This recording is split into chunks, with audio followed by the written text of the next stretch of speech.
Welcome to Old Worlds for Sleep, the channel where history becomes a gentle story to guide you into rest. Here we travel through forgotten times, exploring the hidden rhythms of daily life, not with tension or fear, but with quiet detail and human voices from the past. Tonight, we journey behind the Iron Curtain, into kitchens filled with the smell of black bread and tea, into crowded trams rattling through gray Leningrad streets, and into the small apartments where entire lives unfolded within a single room. This isn't the world of Cold War thrillers or spy movies. This is the real Soviet Union, where families shared bathrooms with neighbors, where ration lines tested patience, and where small acts of kindness kept life bearable. So, settle into your pillows, pull your blanket close, and let yourself drift into another time. Together, we'll walk through the daily lives of ordinary Soviet citizens, beginning in the 1950s, and slowly moving through the decades of change. The year is 1953, and the city of Leningrad wakes under a gray, misted sky. Stalin has just died, but his presence lingers like a ghost in every cold corridor and every whisper exchanged in queues. In a communal apartment tucked within a pre-revolutionary building, Natasha's family begins another day.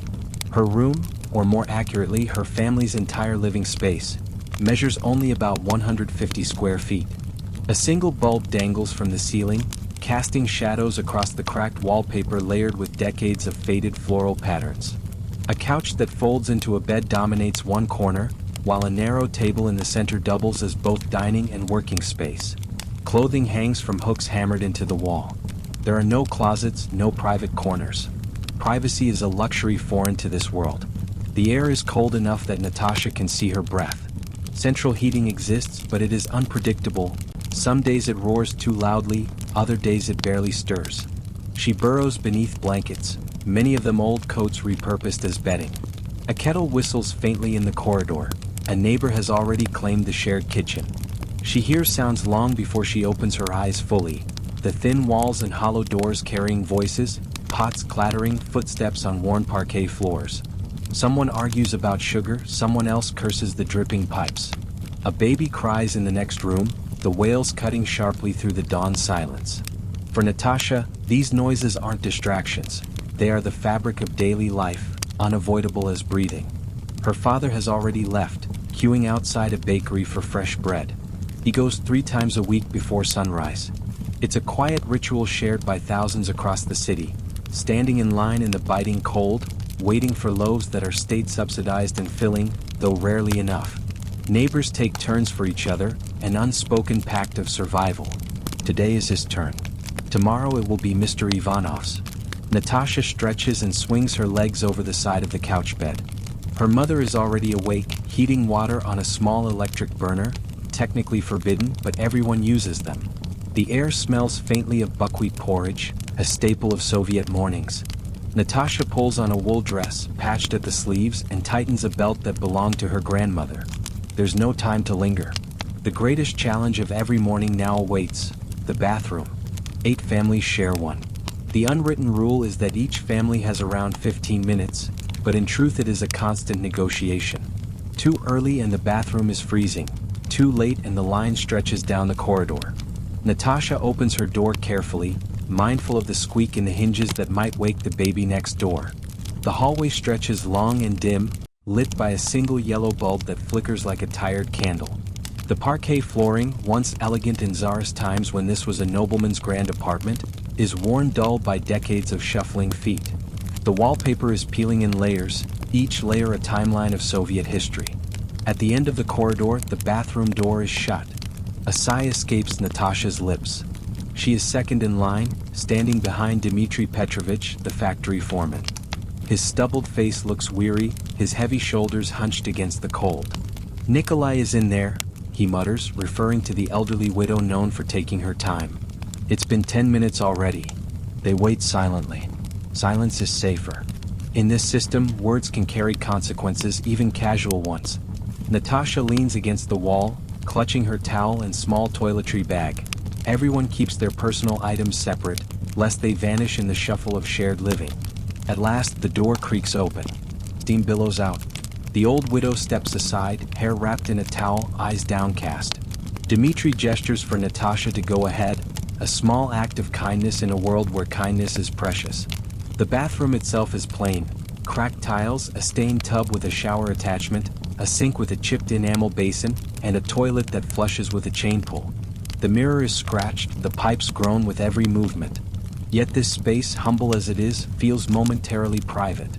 Natasha rushes through her routine, splashing water on her face, brushing her teeth, keeping one eye on the clock. 7 minutes. She cannot linger. Back in her family's room, her mother has set the table with bowls of steaming porridge, sweetened with a spoonful of precious sugar. A samovar, handed down through generations, gleams softly in the corner. Tea is poured strong and black. Her father will return soon with bread. This is breakfast, not luxurious, not abundant, but warm, sustaining, and shared. Natasha eats quickly, the rhythm of communal life etched into her body as much as the walls are etched with age. The day ahead will be long, filled with work, queues, and endless negotiations for small resources. But in this moment, surrounded by her family in their single crowded room, she feels a measure of comfort. The system is harsh, yes, but people endure, carving small spaces of dignity inside its narrow corridors. Outside, the city of Leningrad stirs. Tram bells clang, boots echo in the stairwells, and smoke rises from chimneys into the cold March sky. Stalin is gone, but his shadow remains. Natasha steps toward the door, ready to join the millions living their lives behind the Iron Curtain, one shared bathroom at a time. The corridor outside the family's single room feels colder than the room itself. Natasha clutches her towel tighter, her breath visible in the dim light. The bathroom door stands at the end like a guarded treasure, with a line already forming. She knows this routine well. Each morning is a battle of patience, small negotiations, and the quiet performance of courtesy in a space where too much friction could make life unbearable. 8 families share this single bathroom. Unwritten rules govern its use. Each family gets roughly 15 minutes, give or take. Some respect the rules, others don't. The widow Nikolai, for example, can spend 20 minutes washing her thinning hair, while young children are rushed through in less than 5. Everyone notices, everyone resents it, but few speak aloud. To survive here, you learn to swallow frustrations. This morning, Natasha stands behind Dmitry Petrovich, the factory foreman whose heavy boots scuff the floor as he waits. He gives her a weary nod, muttering about the delay. She nods back, silent, her eyes scanning the corridor. Doors line each side, each one leading not to an individual apartment, but to another family's single-room life. Behind those thin wooden doors lie countless morning dramas. A baby crying, an old man coughing, children reciting lessons, parents rushing to work. Privacy is non-existent, and yet people carve invisible walls around themselves, pretending not to hear what they hear every day. At last, the door creaks open. Steam spills into the corridor, carrying the smell of cheap soap and damp towels. The widow shuffles past, head down, muttering apologies no one truly accepts. Dmitry gestures politely to Natasha. "Go ahead," he says. His voice is gruff, but his gesture kind. In a world where so much feels hostile, these small kindnesses matter deeply. Inside, the bathroom is as plain as ever. Cracked white tiles, a bathtub stained with years of use, a sink with a chipped enamel basin, and a mirror dulled by scratches. The pipes groan when she turns the tap, spitting brown water before clearing into a stream. Today the water is hot, a small blessing. Not every morning is so lucky. She works quickly. There is no room for indulgence here, no long showers or leisurely routines. She washes her face, brushes her teeth, combs her hair, all with one ear attuned to the ticking clock in her mind. Too long and someone will bang on the door. Too quick and she will carry the day's exhaustion in her body. 7 minutes pass. She exhales sharply and shuts off the tap. The mirror shows her pale face, framed by damp hair, eyes shadowed by tiredness. She forces a faint smile at her own reflection, then gathers her things. When she steps back into the corridor, another neighbor is already waiting, tapping his foot impatiently. She moves aside, murmuring a polite apology. He brushes past without a word. Life here is like this. Endless collisions in tight spaces, each interaction a careful balancing act between patience and irritation. Back in her family's room, the warmth of the samovar greets her. Her mother has already poured tea, the steam rising in delicate curls. "Your father will be back soon," she says softly. Natasha nods, setting her toiletry bag down, feeling a flicker of relief that the bathroom ordeal is over. For a moment, she thinks of people outside these walls, party leaders, generals, writers, people who never queued for a toilet or argued over sugar. Their lives must seem impossibly distant, almost fictional. And yet, for millions like her, this is the texture of existence. Measuring time in bathroom minutes, hoarding sugar cubes, finding dignity in survival. Soon, her father returns with fresh bread, the crust warm against the winter chill. He places it on the table with quiet triumph, and the family gathers around. They eat quickly, the rhythm of life pressing forward. Natasha feels the weight of another day ahead. Factories, lines, quotas, but for now she savors the bread, the tea, the fleeting warmth of family togetherness. The bathroom struggle will repeat tomorrow and the next day and the day after that.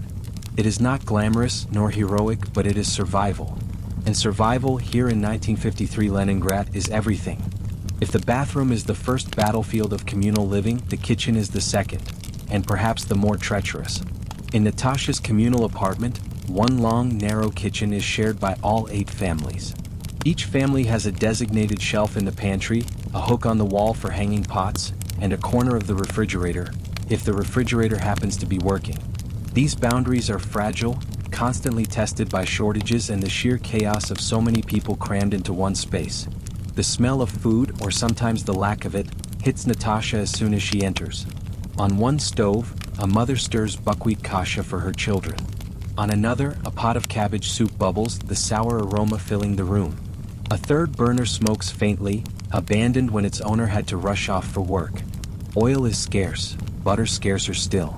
Most dishes rely on cabbage, potatoes, bread, and whatever else can be found in stores or through connections. Natasha places her family's small pot on the stove. Her mother has handed her a few precious potatoes and an onion. It is not much, but it will stretch into lunch. She waits for her turn at the stove, her eyes watching the others carefully. Accusations of stealing heat or taking more time than necessary are common, and tempers flare quickly in this space. A quarrel is already underway near the refrigerator. 2 women argue in hushed but heated tones about missing butter. One insists she bought it at the farmer's market with her sister's help. The other accuses her of taking from the shared shelf. Natasha looks away.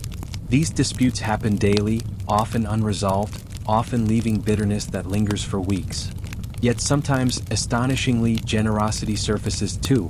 A shared loaf of bread, a spoonful of sugar offered to a sick child. The kitchen can breed resentment, but also solidarity. Today, Natasha is lucky. The stove frees up quickly and she sets her pot down, peeling the potatoes with practiced speed. She listens to the conversations around her, filtering truth from rumor. One neighbor whispers that oranges may be arriving at the central grocery next week, imported from Georgia. Another says the bread lines are shorter this month, though no one believes it. Someone else claims to have seen real coffee at the closed distribution shop for party members only, sparking both envy and resigned laughter. The walls of the kitchen are covered with layers of steam and grease, their paint long ago dulled to a brownish gray. A small window, crusted with frost, lets in a dim light. The stove hisses as Natasha adds water to the pot. She moves automatically, her body trained to improvise meals from scarcity. While she works, she notices a rare moment of warmth. Dmitry Petrovich, the foreman from down the hall, shares a jar of pickled cucumbers with the widow Nikolai. The widow's eyes brighten. She thanks him softly. It is gestures like this that keep the communal machine running, not efficiency, not state policy, but simple human decency in the face of shortage. By the time Natasha finishes, the kitchen is crowded again.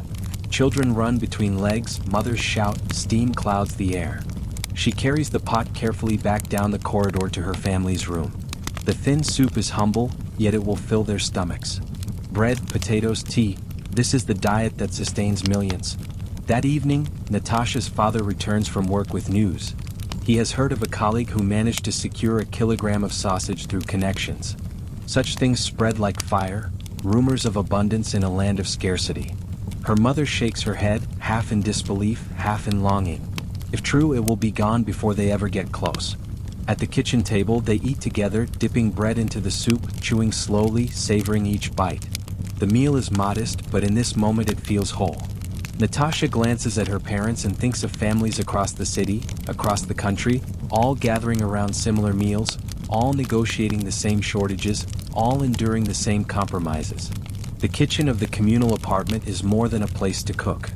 It is a mirror of the system itself, crowded, inefficient, often frustrating, but also bound together by necessity, by resilience, and by the small kindnesses that slip through the cracks of daily life. The streets of Leningrad in the early morning are a study in gray. Winter lingers late here, and even when spring comes, the air carries a damp chill. Natasha pulls her coat tighter as she steps outside, the stairwell behind her echoing with the clatter of boots and the distant crying of a child left with a grandmother. The building itself, once a grand czarist residence, now stands weathered, its ornate facade dulled by soot, its grandeur sliced into pieces by decades of communal living.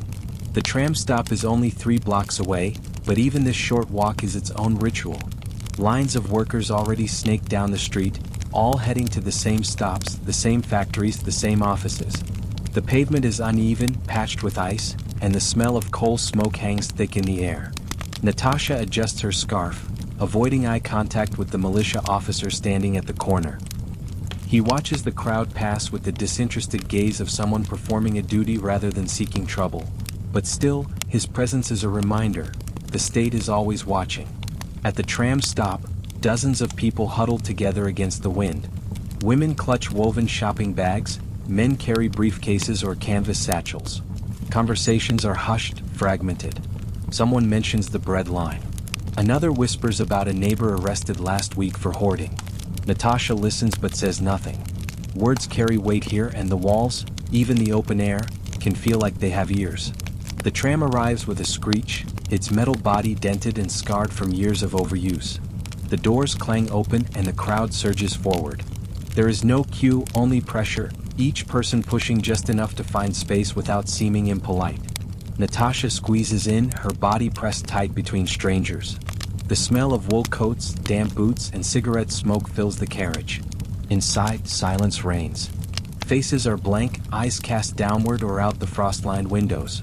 The tram jolts forward, rattling along the tracks with a rhythmic clang that drowns out any attempt at conversation.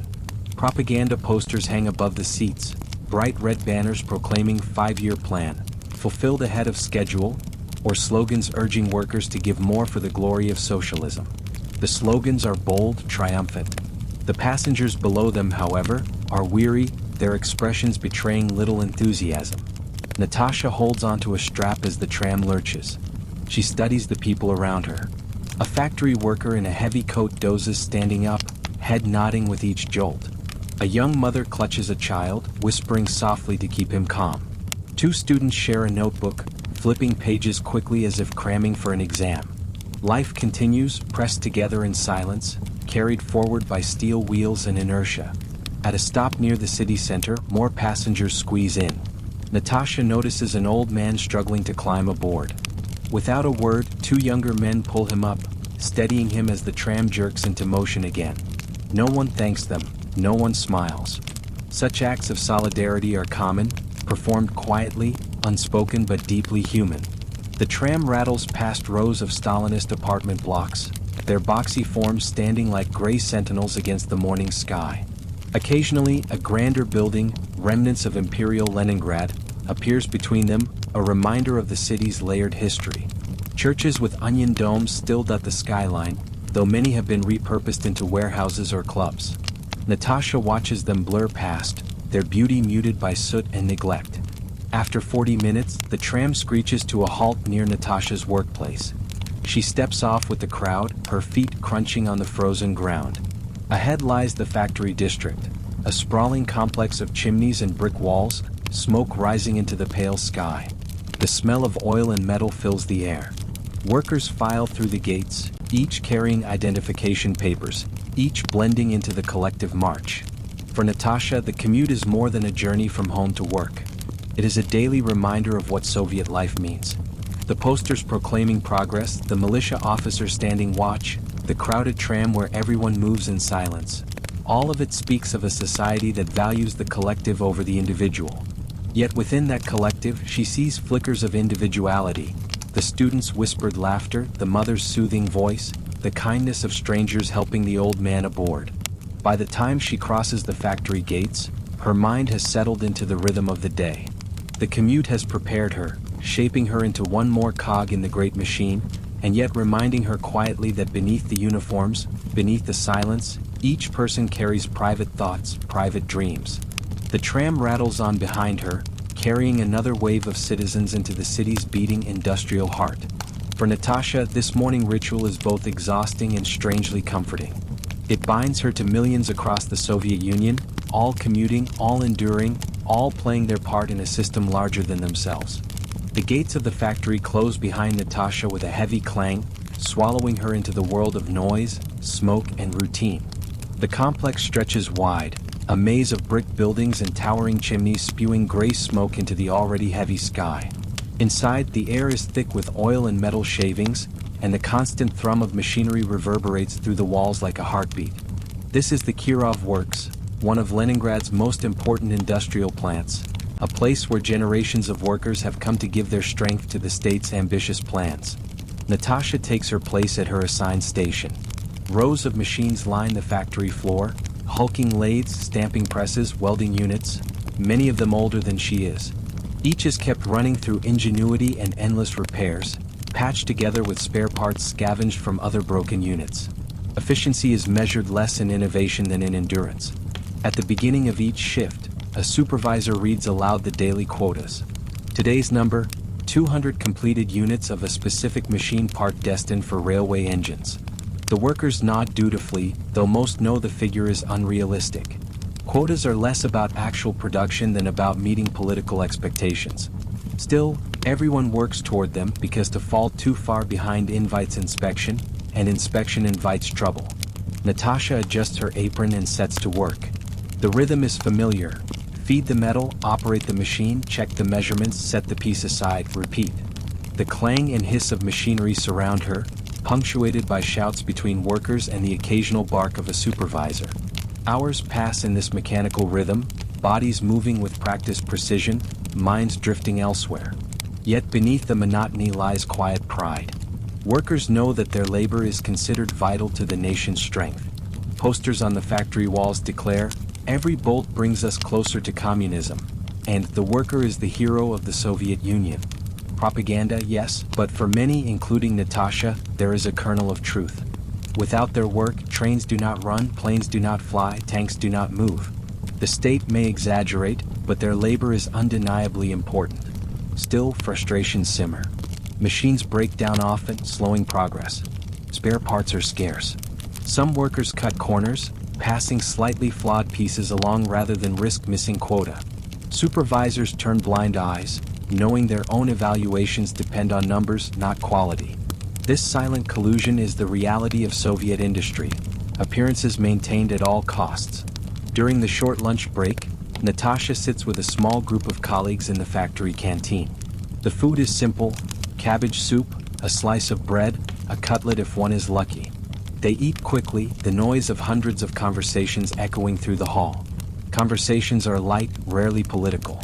Someone jokes about the factory's old machines. Another talks about standing in line 3 hours for a pair of shoes.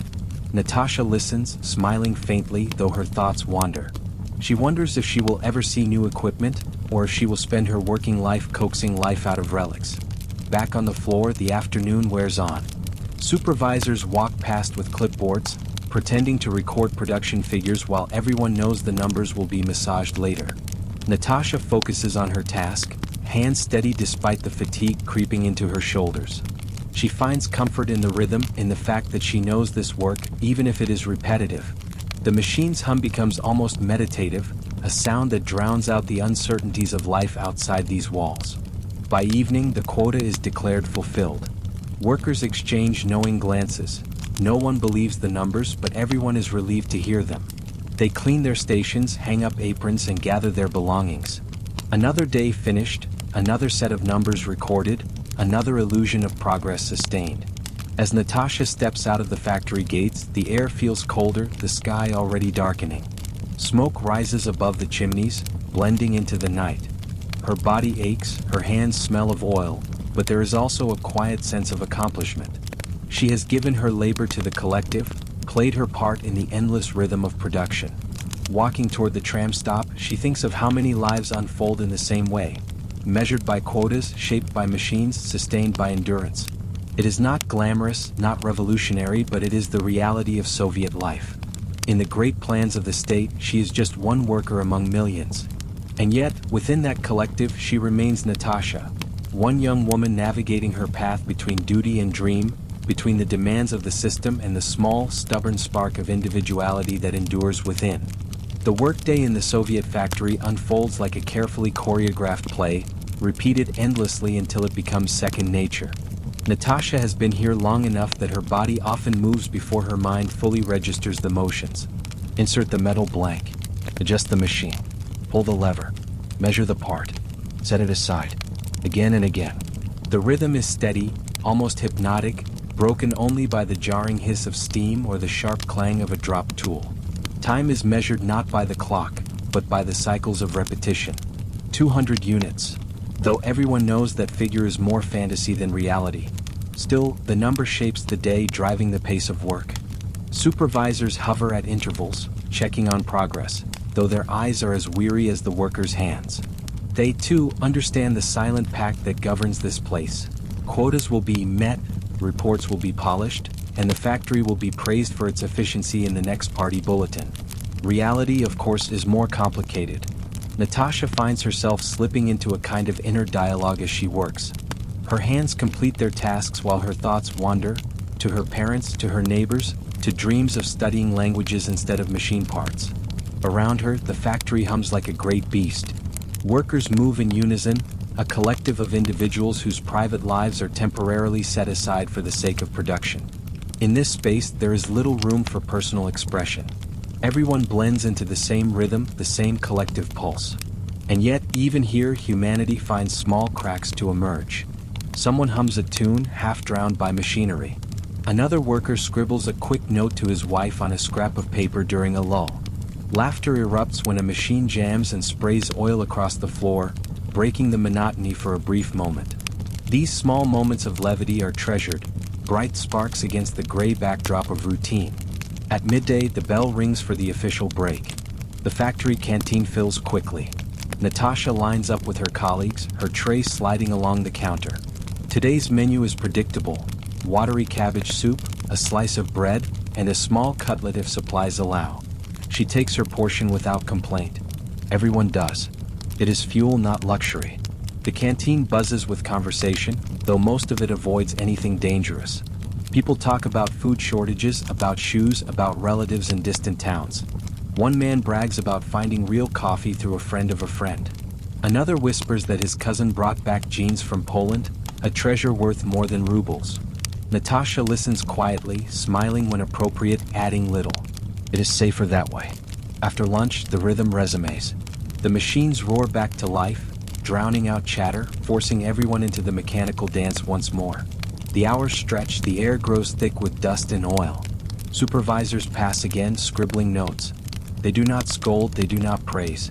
They simply record, ensuring that the great illusion of productivity remains intact. By late afternoon, fatigue sets in. Shoulders ache, hands cramp, eyes grow heavy.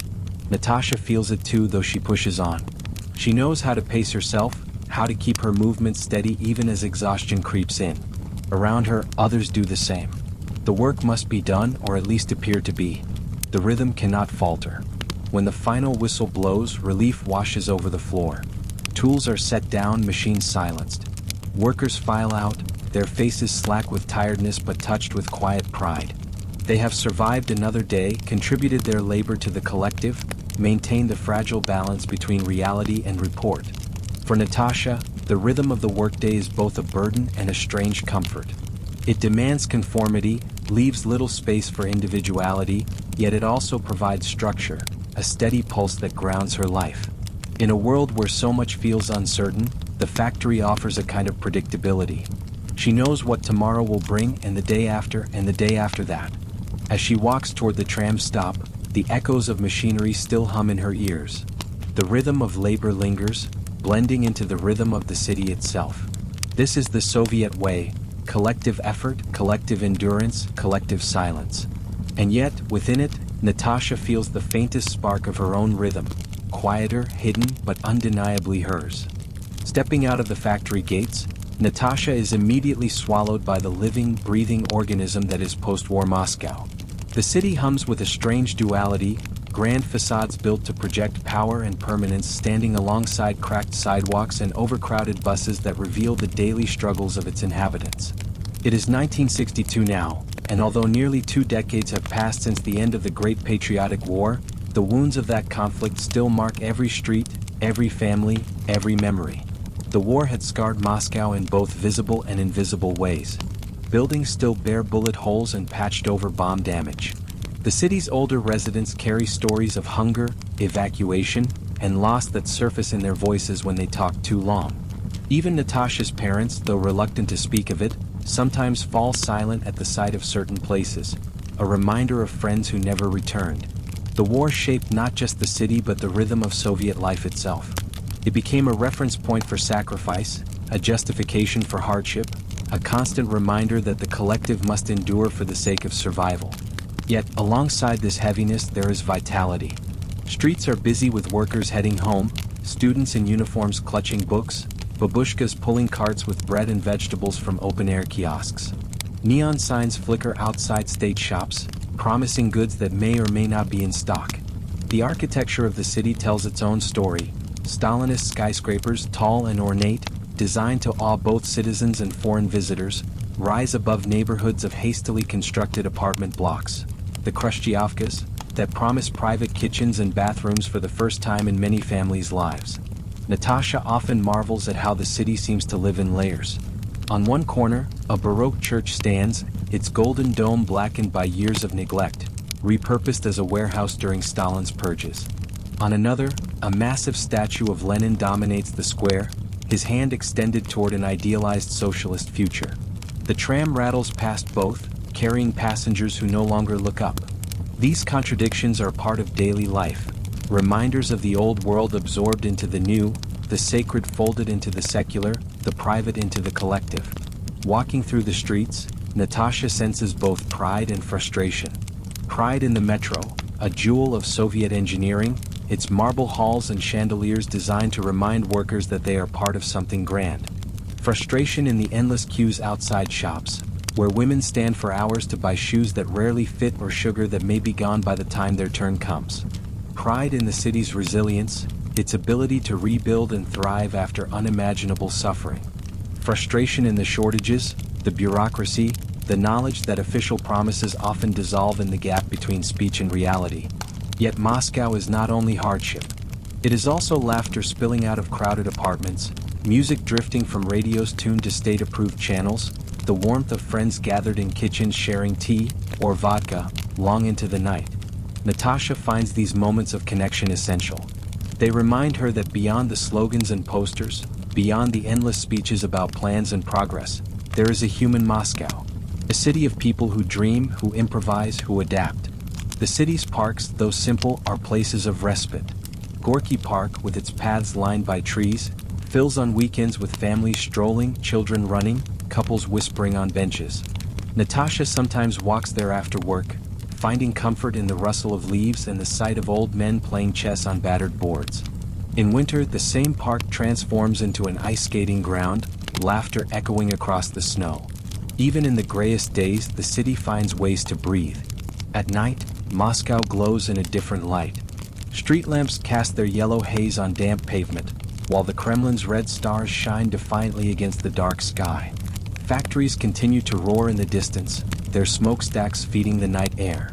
The metro carries workers home long after sunset, and theaters light up with performances that range from patriotic plays to ballets that still hold echoes of the old grandeur of Russian culture.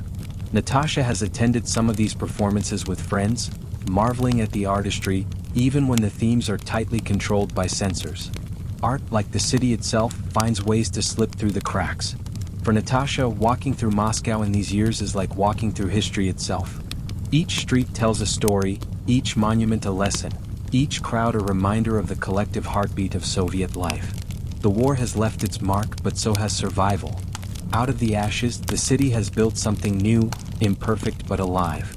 And within it, Natasha finds herself both participant and observer, one small thread woven into the vast tapestry of Soviet existence. As she rides the tram back to her small apartment, watching the blur of lights outside the window, she feels the paradox of her city. Moscow is heavy with memory and ideology, yet filled with the stubborn vitality of its people. It is both a cage and a home, both exhausting and endlessly fascinating. It is, in many ways, a mirror of the Soviet Union itself. By the mid-1960s, Natasha's life has changed in ways her childhood self could hardly have imagined. No longer confined to the cramped single room of a communal apartment, she now lives in one of the new Khrushchevka buildings, 5-story apartment blocks that sprout across Moscow like rows of concrete mushrooms. To an outsider, these identical structures may look uninspiring, even bleak. But for millions of Soviet families, they represent something revolutionary: privacy. The Khrushchevkas are modest in every sense. The walls are thin, the ceilings low, the stairwells plain, the kitchen's barely large enough for 2 people to move comfortably.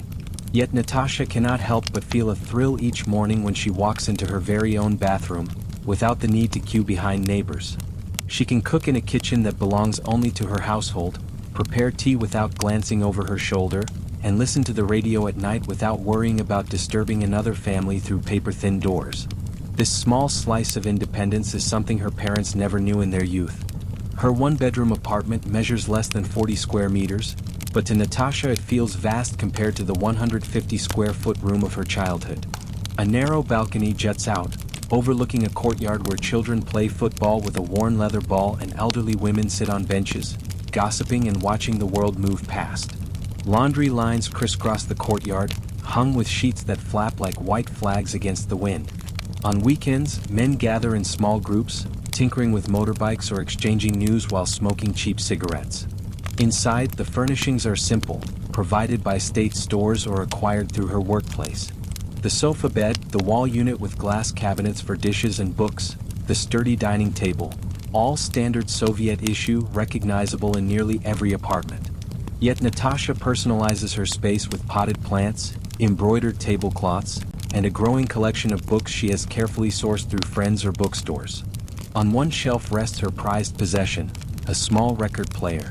Though records are scarce, she cherishes the ones she has, both official Soviet pressings and a few bootleg music on bones records cut onto old X-rays. Evenings in the Khrushchevka unfold in predictable rhythms. After work, Natasha prepares dinner, usually something simple like buckwheat with vegetables, soup, or fried potatoes. Meat is a treat, not a daily staple, and requires patience to acquire. She often plans meals around what she can find in stores rather than what she desires. Despite shortages, the act of cooking in her own kitchen feels like freedom. Sometimes she invites a friend over, and they eat together while listening to the radio, discussing the latest theater production or quietly speculating about foreign music rumored to circulate among students. Family gatherings are another cornerstone of Khrushchevka life. Natasha's parents and relatives visit on weekends, carrying bags of food or small gifts. The small living room fills with laughter, conversation, and clinking tea glasses. Stories are told about life during the war, about co-workers at the factory, about cousins in faraway Soviet republics. The thin walls ensure that neighbors likely overhear much of it, but within these 4 walls, the atmosphere feels private, even intimate. The building itself has its own rhythms. Neighbors know one another by name, their children play together, and despite occasional quarrels over noise or shared maintenance, there is a sense of community. Women trade recipes, men lend tools, children borrow books.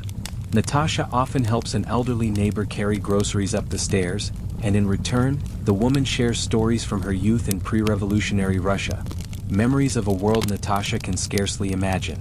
Yet life in the Khrushchevka is not without challenges.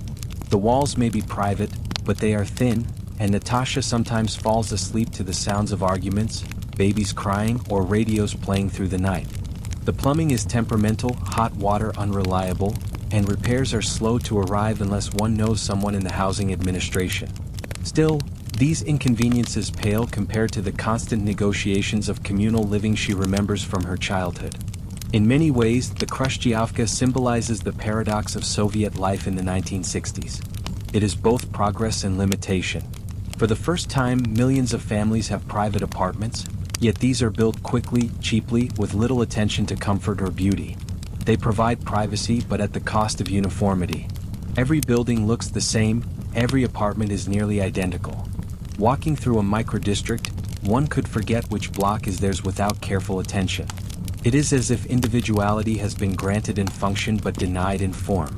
For Natasha, though, these walls represent possibility.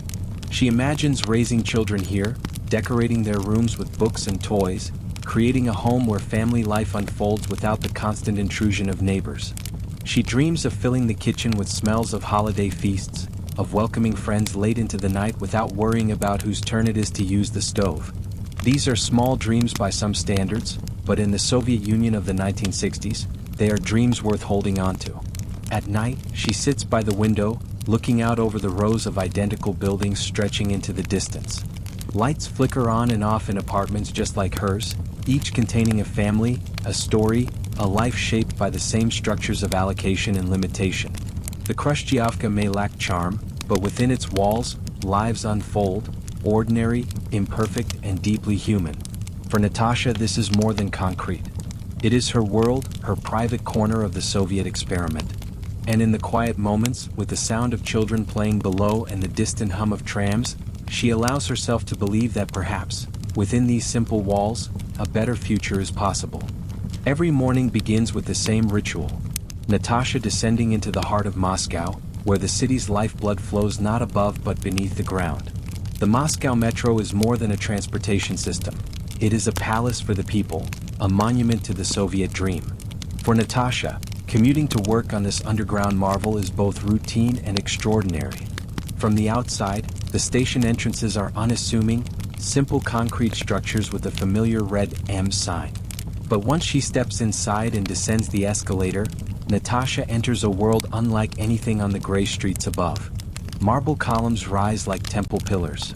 Chandeliers sparkle overhead. Mosaics and murals depict scenes of triumph. Smiling workers holding tools aloft, farmers harvesting golden fields, Red Army soldiers raising the flag of victory. The grandeur is deliberate. Every station was designed to remind citizens that socialism offers not just survival, but beauty and dignity. During rush hour, though, there is little time to admire the artwork. Natasha is swept into the current of commuters, thousands of workers, students, and soldiers moving in a disciplined flow. The air smells faintly of dust, metal, and wool coats damp from snow or rain. The rumble of arriving trains echoes through the tunnels, followed by the squeal of brakes as doors slide open. Inside, the carriages are crowded. Men hold briefcases, women balance shopping bags, children clutch their parents' hands. The silence is striking. Conversations are minimal, replaced by the steady rhythm of the train. For Natasha, the metro is both a practical necessity and a symbol of the Soviet promise. Unlike the unreliable trams or buses, the metro runs with near-military precision. Trains arrive on schedule, never more than a few minutes apart. Even when snow blankets the city above, deep underground, the trains continue unhindered. In this way, the metro represents an orderliness and efficiency often missing elsewhere in Soviet life. Yet the metro is also a social equalizer. In these crowded cars, party officials rub shoulders with factory workers, engineers stand beside janitors, students press against elderly pensioners. Status matters little when everyone is packed shoulder to shoulder. Natasha often notices the quiet democracy of the metro. No one has more space than anyone else. For a few minutes each morning, Moscow's divisions blur, and the collective feels tangible. Still, commuting has its rhythms of frustration. Natasha sometimes squeezes into a train so crowded she can barely breathe, clutching a pole while pressed between strangers. At other times, delays ripple through the system, caused by a malfunctioning train or a security inspection. The collective patience of Soviet commuters is remarkable, though occasional sighs or muttered complaints break the silence. Yet Natasha, like most, knows there is no better alternative. The metro is the artery of Moscow life and everyone depends on it. Certain stations leave particular impressions. At Komsomolskaya, Natasha looks up at a golden mosaic of Lenin surrounded by workers and soldiers, his gaze fixed forward as though watching over every passenger. At Mayakovskaya, sleek Art Deco arches sweep above gleaming steel and granite floors, evoking the future that Soviet citizens are told they are building. Each station has its character, its story, and though most commuters hurry through without pausing, Natasha sometimes lingers, marveling at the artistry. The metro is also a stage for small human dramas. A babushka scolds a young man for not offering his seat. A group of students whisper and laugh over a smuggled Western magazine. A soldier in uniform dozes off, his head nodding with the motion of the train. Natasha herself has had chance encounters, meeting colleagues unexpectedly, exchanging glances with strangers whose names she will never know. These fleeting moments, insignificant yet memorable, form part of the daily rhythm. Even outside of work, the metro shapes her life. It carries her to theaters and cinemas, to friends' apartments across the city, to bookstores where she hunts for volumes that disappear as quickly as they arrive. On weekends, she uses it to reach Gorky Park or the outskirts of Moscow, where forests and rivers offer respite from urban life. The metro is not just a commute, it is the thread that connects her to the city's vast expanse. At times, Natasha thinks about what the metro represents. It is one of the few spaces where the Soviet system truly lives up to its promises. Accessible, reliable, and beautiful, it stands in contrast to the shortages, the long queues, the dilapidated housing blocks. Here, the vision of socialism, order, equality, grandeur, feels almost real. And yet, she cannot ignore the irony. For all its beauty, the metro also serves as a reminder of control. Every wall bears propaganda, every announcement echoes with the authority of the state. It is both a gift and a tool of power. When Natasha emerges back into the daylight, blinking against the gray Moscow sky, the contrast is always jarring. Above ground, the city feels harsher. Crowded streets, peeling plaster, lines outside shops. But the metro has done its job. It has carried her swiftly and safely to where she needs to be, a constant in a world where so much else is uncertain. For Natasha, the metro is more than transportation. It is the pulse of the city, the daily rhythm that carries millions like her through their lives. It is a reminder that beneath the slogans and shortages, beneath the politics and propaganda, there is still a collective striving, a shared movement forward, however imperfect. By the mid-1960s, Natasha's professional life has also taken a sharp turn. After years of patient work on the factory floor, she has been promoted to section supervisor at a newer electronics factory in Moscow. The transition from machine operator to supervisor is both an achievement and a burden. An elevation within the Soviet system that comes with prestige, responsibility, and new complexities. The factory itself is a sprawling complex of concrete halls and smokestacks, part of the Soviet Union's vast industrial machine. It produces components for televisions, still considered luxury goods for many families, though increasingly common as the state pushes to modernize consumer life. Natasha oversees about 20 workers, each assigned to specific stations along the assembly line. Their job, to produce hundreds of components per week, meeting the quotas dictated by the ministry.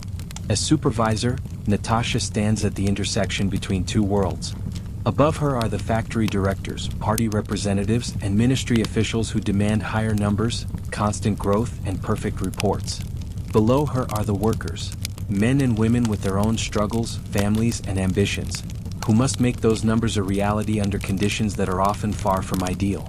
It is Natasha's task to bridge the gap, to coax, pressure, and sometimes protect her team in a system where the official targets rarely match the practical realities. Every morning begins with a meeting. The factory director, Comrade Volkov, announces the latest orders from the ministry. The plan has been increased by 12% this quarter, he says with the firmness of someone who knows resistance is futile. Supervisors like Natasha exchange weary glances. 12% is not just a number, it means longer shifts, strained equipment, and corners quietly cut to keep up. Everyone knows this, but no one says it aloud. The meeting ends with slogans of enthusiasm, and then each supervisor heads back to their section to translate impossible goals into daily instructions. Natasha knows her workers well. There is Ivan, a skilled machinist whose drinking sometimes interferes with his precision. Galina, a young woman fresh out of technical school, eager but inexperienced. Old Fedor, whose meticulous work slows the line but ensures quality. Natasha balances their strengths and weaknesses like pieces on a chessboard, always mindful of the quotas ticking in the background. She gives encouragement when spirits flag, steps in with firm words when discipline slips, and occasionally looks the other way when someone hides defective parts to avoid lowering the day's numbers. The machinery is aging. Promised replacements from the ministry are perpetually delayed, so workers and supervisors alike rely on improvisation. When a motor overheats, the maintenance man, Petro, salvages spare parts from retired machines, cobbling together solutions that extend equipment far beyond its intended lifespan. These unofficial fixes are essential. Without them, production would grind to a halt. Officially, every piece of machinery runs smoothly. Unofficially, it survives on ingenuity and hidden reserves. Paperwork consumes as much of Natasha's time as supervising. Reports must be filled in triplicate, documenting every component produced, every machine repaired, every incident on the floor. Numbers are massaged, shortfalls disguised, overages highlighted. Natasha is careful not to falsify outright, but she knows the unwritten rule. Reports must align with expectations even when reality does not. Too much honesty could draw unwanted attention, jeopardizing her position and her workers' bonuses. Despite the frustrations, there is pride. Natasha has earned respect among her workers. She listens to their problems, advocates for their needs, and shares in their small victories. When the section meets its quota ahead of schedule, she buys pastries from a local bakery and surprises her team during their break. When someone's child falls ill, she arranges shift swaps so the parent can be at home. In a system that often feels dehumanizing, these small gestures matter enormously. Supervision also brings her closer to the political machinery of the factory. Party representatives attend meetings, monitor morale, and ensure ideological compliance. Natasha is expected to encourage participation in political education sessions and sometimes deliver short speeches about the role of technology in socialist construction. These tasks are more symbolic than substantive, yet they carry weight. Advancement in the Soviet workplace requires not just competence but visible loyalty to the system. Natasha participates dutifully, though her heart is more invested in keeping her section running smoothly than in reciting slogans. The daily rhythm of the factory is relentless. Mornings begin with the roar of machines, the sharp smell of oil and metal, the clatter of parts moving along the line. Workers bend over their stations, hands moving with mechanical repetition, minds drifting to thoughts of family, food shortages, or upcoming holidays. Breaks are brief, 10 minutes for tea and conversation, then back to the line. The cafeteria provides subsidized meals: cabbage soup, meat patties, bread. Simple, filling, but uninspiring. Afternoons often bring crises: a machine breakdown, a missing shipment of materials, a sudden inspection by ministry officials. Natasha navigates each with calm determination, drawing on her workers' resourcefulness and her own growing skill at improvisation. By the time the factory horn signals the end of the shift, she feels both exhausted and strangely fulfilled. Supervising may be stressful, but it gives her a sense of agency, a role in shaping not just her own future but the lives of those she manages. As she leaves the factory, walking past the smoking chimneys and humming machinery, Natasha reflects on the contradictions of her role.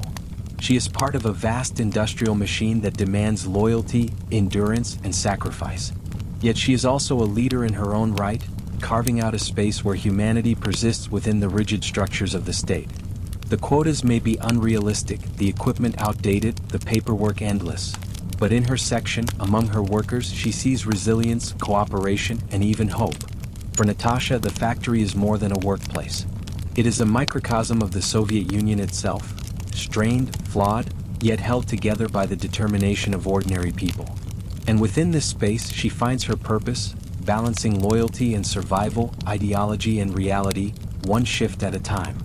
Outside of work, Natasha's life finds its rhythm not in state decrees or factory quotas, but in the warmth of friendships, conversations, and small gatherings that make existence in the Soviet Union bearable, and at times even joyful.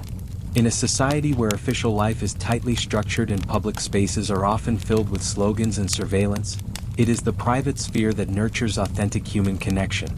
Natasha's apartment becomes a frequent site for such gatherings. Her kitchen, barely large enough for 3 people to sit comfortably, transforms into a stage for laughter, confidences, and debate. Friends crowd around the small table, their teacups clinking, the samovar hissing quietly in the background. Conversation flows easily here in ways it rarely does in public. The subjects range from literature to workplace gossip, from family matters to whispered opinions on politics. One evening, her closest friend Olga arrives with a small treasure: oranges purchased after 2 hours in line at the state store. The fruit is peeled ceremoniously, each slice savored as if it were gold. The sweet, sharp taste fills the kitchen, a reminder of how even the simplest pleasures carry immense weight when scarcity defines daily life. Later, another friend produces a bootleg recording of a Western band, pressed onto an old X-ray film. The sound is scratchy but unmistakably foreign, music that carries hints of freedom and possibility beyond the Iron Curtain. They listen in hushed excitement as though sharing a forbidden secret. These kitchen table gatherings form the heart of Natasha's social world. They are where trust is built, where ideas are exchanged, where private truths can be spoken without fear. The Soviet system has little tolerance for open dissent, but within trusted circles, people allow themselves small acts of honesty. An eye roll at a propaganda broadcast, a quiet admission that the cues are maddening, or a wistful longing for a life with more choices. These conversations rarely cross into active opposition. They are not calls to rebellion. They are simply the release valves of a society that demands conformity in public but cannot extinguish individuality in private. Beyond the kitchen, Moscow offers its own social landscapes. Natasha and her friends frequent the city's theaters and cinemas, where state-approved productions still leave room for genuine artistry. A play by a Soviet author might skirt the edges of official ideology, offering subtle critiques through allegory. A ballet at the Bolshoi still carries the grace and power of Russian tradition, transcending political boundaries with beauty. Cinema, too, provides moments of shared cultural experience. Films like White Sun of the Desert become iconic, quoted by workers and cosmonauts alike. Cafes are another gathering place, though far simpler than their Western counterparts. The offerings are limited: tea, pastries, sometimes a watery coffee, but the atmosphere provides a change from the home and workplace. Natasha and Olga often meet at a small cafe near the metro, where they sip tea and watch the flow of people outside, exchanging stories about colleagues, family, and the latest rumors about store deliveries. Social life also extends to the outdoors. In summer, Natasha joins friends for walks along the Moskva River or picnics in the nearby forests, where mushroom hunting and berry picking become cherished rituals. These excursions cost nothing but offer a sense of freedom and connection to nature. In winter, ice skating in Gorky Park provides a different kind of joy, laughter echoing through the frosty air as bundled-up figures glide across the ice. Workplace life, too, has its social dimensions. Factories and institutes often organize cultural events, sports competitions, or holiday celebrations. Participation is expected, but Natasha finds moments of real camaraderie among colleagues during these occasions. A New Year's celebration at the factory cafeteria, with its decorated fir tree and toasts of Soviet champagne, blurs the line between official ritual and genuine festivity. Everyone knows the slogans are hollow, but the laughter, the dancing, the songs sung together, they are real. Friendship in Soviet Moscow is more than leisure, it is survival. Networks of trust are essential for navigating shortages and bureaucracy. A friend in the housing office might help secure repairs faster. A relative in a rural village might send food unavailable in the city. Colleagues trade favors, neighbors exchange information, and friendships become lifelines in a society where official channels often fail. Natasha's circle is her safety net, her source of emotional strength, and her access to opportunities beyond what the state provides. Yet these friendships also carry unspoken boundaries. Everyone knows that a careless word could reach the wrong ears, that too much honesty in the wrong setting could have consequences. Trust must be earned and guarded. Natasha is careful, as are her friends, never to say more than they intend. This balancing act, of warmth and caution, of openness and restraint, is a defining feature of Soviet social life. At the end of an evening, when her friends put on their coats and scarves and step out into the Moscow night, Natasha feels both a lingering sadness and a deep contentment. These gatherings, though ordinary, provide meaning that the official structures cannot. They remind her that life is not just about quotas and reports, but about connection, laughter, and the quiet strength found in companionship. For Natasha, friendships in Soviet Moscow are like hidden gardens, small spaces of authenticity and beauty within the concrete sprawl of the system. They are fragile, carefully tended, and deeply cherished. Without them, the weight of daily life would be unbearable. With them, even within the limits of Soviet reality, she discovers a sense of belonging, resilience, and joy. By the late 1960s, Natasha has come to realize that Soviet life is not lived only in factories and kitchens. It also finds expression in the theaters, galleries, and cultural institutions that remain the pride of Moscow. Leisure in the Soviet Union is never simply free time. It is guided, shaped, and in many ways choreographed by the state. Yet within those boundaries, Natasha discovers genuine beauty, meaning, and even subtle resistance. On Saturday evenings, she often joins friends at the cinema. Tickets are inexpensive, deliberately kept accessible so that culture remains within reach of all citizens. The screening always begins with a newsreel, triumphant reports about factory quotas exceeded, parades of tractors in the countryside, smiling workers in spotless uniforms. The audience watches with polite silence, some whispering jokes to their neighbors. But when the feature begins, the atmosphere shifts. Films like The Cranes Are Flying or Ballad of a Soldier speak of love, loss, and sacrifice with sincerity that transcends propaganda. Natasha and her friends leave such films in quiet reflection, carrying the characters with them long after the credits fade. The theater holds a different kind of magic. Natasha saves for weeks to afford tickets to the Bolshoi, where ballet performances transport her to worlds of elegance and grace. The state supports ballet generously, both as a tool of cultural prestige abroad and as a gift to the people at home. Sitting in the grand hall, chandeliers glittering above, Natasha feels part of a tradition older than the Soviet system itself, a continuity of Russian artistry that politics cannot fully claim. The music, the movement, the sheer discipline of the dancers, all of it reminds her that human creativity cannot be contained by ideology. Art galleries also form part of her leisure. The Tretiakov Gallery, with its sweeping collection of Russian masters, offers a refuge from the gray sameness of daily life. Natasha stands before canvases by Repin and Kramskoy, portraits so vivid they seem to breathe. Here, history whispers through brushstrokes rather than speeches, telling stories that feel more honest than the official narratives found in textbooks. The state promotes these visits as part of civic education, but for Natasha, they are deeply personal encounters with beauty. Leisure, however, is not confined to grand institutions. On Sundays, Natasha often spends hours in the park with friends or family. Gorky Park in summer becomes a tapestry of activity. Children with balloons, couples strolling hand in hand, musicians strumming guitars, old men hunched over chessboards. In winter, the same park is filled with skaters, their laughter echoing through the frosty air. These public spaces are accessible, communal, and alive with the ordinary joys of life. Books remain central to her leisure. Despite shortages, Natasha's shelves slowly grow with volumes borrowed, traded, or bought through sheer luck. Soviet literature dominates, but translations of Jules Verne, Jack London, and even Shakespeare make their way into circulation. Reading is more than entertainment, it is a form of quiet resistance, an expansion of imagination beyond the confines of ideology. Late at night, Natasha curls up with a novel, the hum of her small lamp the only sound in her apartment, and feels herself transported beyond Moscow, beyond the Soviet Union, into worlds of possibility. Music, too, fills her evenings. Official broadcasts feature Soviet estrada, polished, state-approved songs about nature, love, and patriotic pride. Natasha hums along, enjoying them despite their simplicity. But sometimes, at a friend's apartment, she listens to forbidden Western music, rock and roll, the Beatles, jazz, smuggled in on scratchy recordings.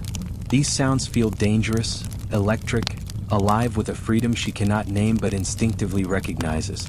The authorities tolerate such small leaks in the cultural wall, preferring to ignore them rather than provoke unrest. For Natasha and her friends, this underground music becomes a secret soundtrack to their youth.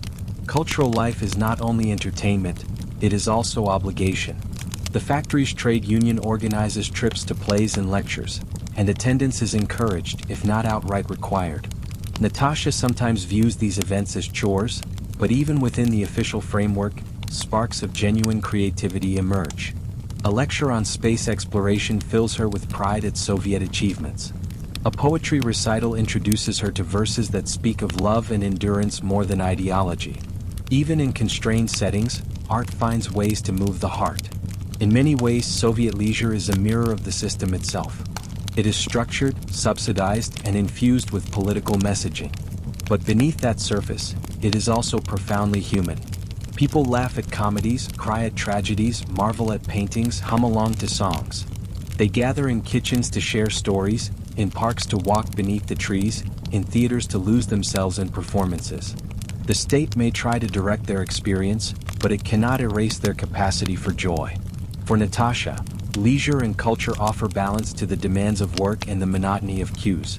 They remind her that life is not only about survival but also about beauty, connection, and imagination. Whether she sits in a crowded cinema or stands before a painting in silence, she feels the weight of history lighten for a moment. She is not only a Soviet citizen but also a woman, a dreamer, a participant in something larger and more enduring than ideology. As the curtain falls on another ballet, as the final notes of a song linger in her apartment, Natasha reflects on how culture sustains her. It is a quiet resistance, a subtle form of survival, and a testament to the resilience of the human spirit. In art, in leisure, in friendship, she finds the strength to continue navigating the contradictions of Soviet life. And so, as one day ends and another begins, Natasha carries with her not only the burdens of quotas and shortages but also the echoes of music, the shimmer of paintings, the warmth of laughter. These are the treasures the state cannot fully control, the treasures that make her world, despite everything, worth living in. By the early 1970s, Natasha has crossed a threshold. No longer a child of the Soviet Union, she has become a young adult shaped by its structures, opportunities, and limitations. At the center of this transition stands the Komsomol, the Communist Union of Youth, a vast organization that absorbs almost every teenager between the ages of 14 and 28. Membership is technically voluntary, but everyone knows that declining is not an option if one hopes to attend university, secure good housing, or rise in a career. For Natasha, as for millions of others, joining the Komsomol was less a decision than a necessity. The meetings are held in the school auditorium, its walls lined with portraits of Lenin and banners proclaiming the virtues of socialist youth. Natasha ties her red scarf neatly, the same one she has worn since her pioneer days, and sits among rows of classmates in identical uniforms. The atmosphere is subdued compared to the playful energy of childhood pioneer gatherings. Now the stakes feel higher. The discussions are about university placements, 5-year plans, and the responsibilities of young Soviet citizens.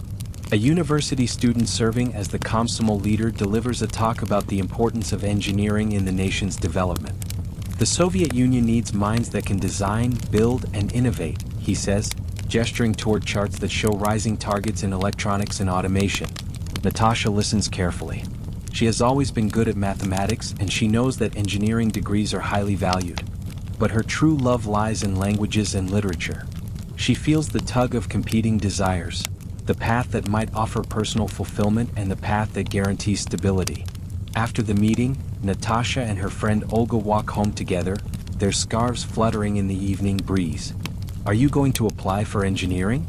Olga asks. Natasha shrugs. "My father says engineers get better housing assignments. But I dream of studying languages, maybe even traveling." Olga lowers her voice conspiratorially. "My cousin has Beatles records. Real ones. We're going to listen this weekend. You should come." Natasha smiles, the conflict within her unresolved but softened by the promise of friendship and forbidden music. This dual life, outward conformity and private curiosity, defines the Komsomol years. Publicly, Natasha attends the meetings, participates in volunteer cleanup projects, and writes essays praising Lenin's vision. Privately, she shares whispered jokes about party officials, listens to Western songs pressed on X-ray film, and dreams of a broader world. For her generation, this balancing act feels natural. They have inherited a system of contradictions and learned to navigate it with quiet pragmatism. School itself mirrors this duality. The curriculum is rigorous, especially in mathematics and science, designed to produce the engineers and doctors the state needs. Natasha excels in these subjects, her notebooks filled with neat equations and diagrams. But she also devours literature, both Russian classics and foreign translations approved by the censors. Pushkin, Tolstoy, Chekhov, they are presented as precursors to socialist thought, but Natasha reads them for their humanity, their emotional depth. Late at night, by the glow of a desk lamp, she copies her favorite passages into a small notebook, treasuring them like secret companions. Exams loom large. Success will determine her future, channeling her toward university or technical school, shaping her life for decades to come. Natasha studies diligently, yet she feels the weight of the system's expectations. The Communal meetings remind her that her talents are not only her own, they belong to the state, to the collective. "You are the builders of socialism," the speeches declare. But in her heart, Natasha wonders if there is space for personal choice, for dreams not aligned with quotas and plans. Still, she recognizes the opportunities the system provides.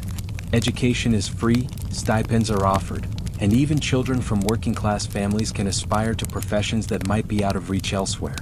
Natasha knows she could become an engineer, a doctor, or a teacher, all paths that carry respect and security. This awareness tempers her doubts. Whatever the flaws of the system, it has given her a foundation that her parents could not have imagined in their youth. On weekends, Natasha and her friends blend official and unofficial activities. A Communal volunteer day might send them to clean a park or paint school walls. Afterward, they gather in someone's apartment, drinking tea or vodka, singing folk songs, and occasionally slipping into the rhythms of Western rock. These gatherings feel like a bridge between worlds, the sanctioned and the unsanctioned, the official and the private. Within them, Natasha senses the complexity of her generation, loyal enough to participate, skeptical enough to question, creative enough to find spaces for authenticity. As she walks home one evening, the streets lit by the soft glow of street lamps, Natasha reflects on her place in this system. She is proud of her achievements, proud of her resilience. Yet she cannot shake the sense that her future, though promising, will unfold within boundaries she did not choose. The Communal scarf around her neck is both a badge of belonging and a reminder of constraint. Still she dreams. Dreams of literature, of travel, of a life where she can decide her own path. Dreams that she hides even from her closest friends, nurturing them like fragile seeds in the cracks of Soviet concrete. For now, she continues to study, to attend meetings, to play her role. But deep within, Natasha knows she is more than the slogans, more than the plans. She is a young woman with her own desires, standing at the threshold of adulthood in a system both vast and fragile.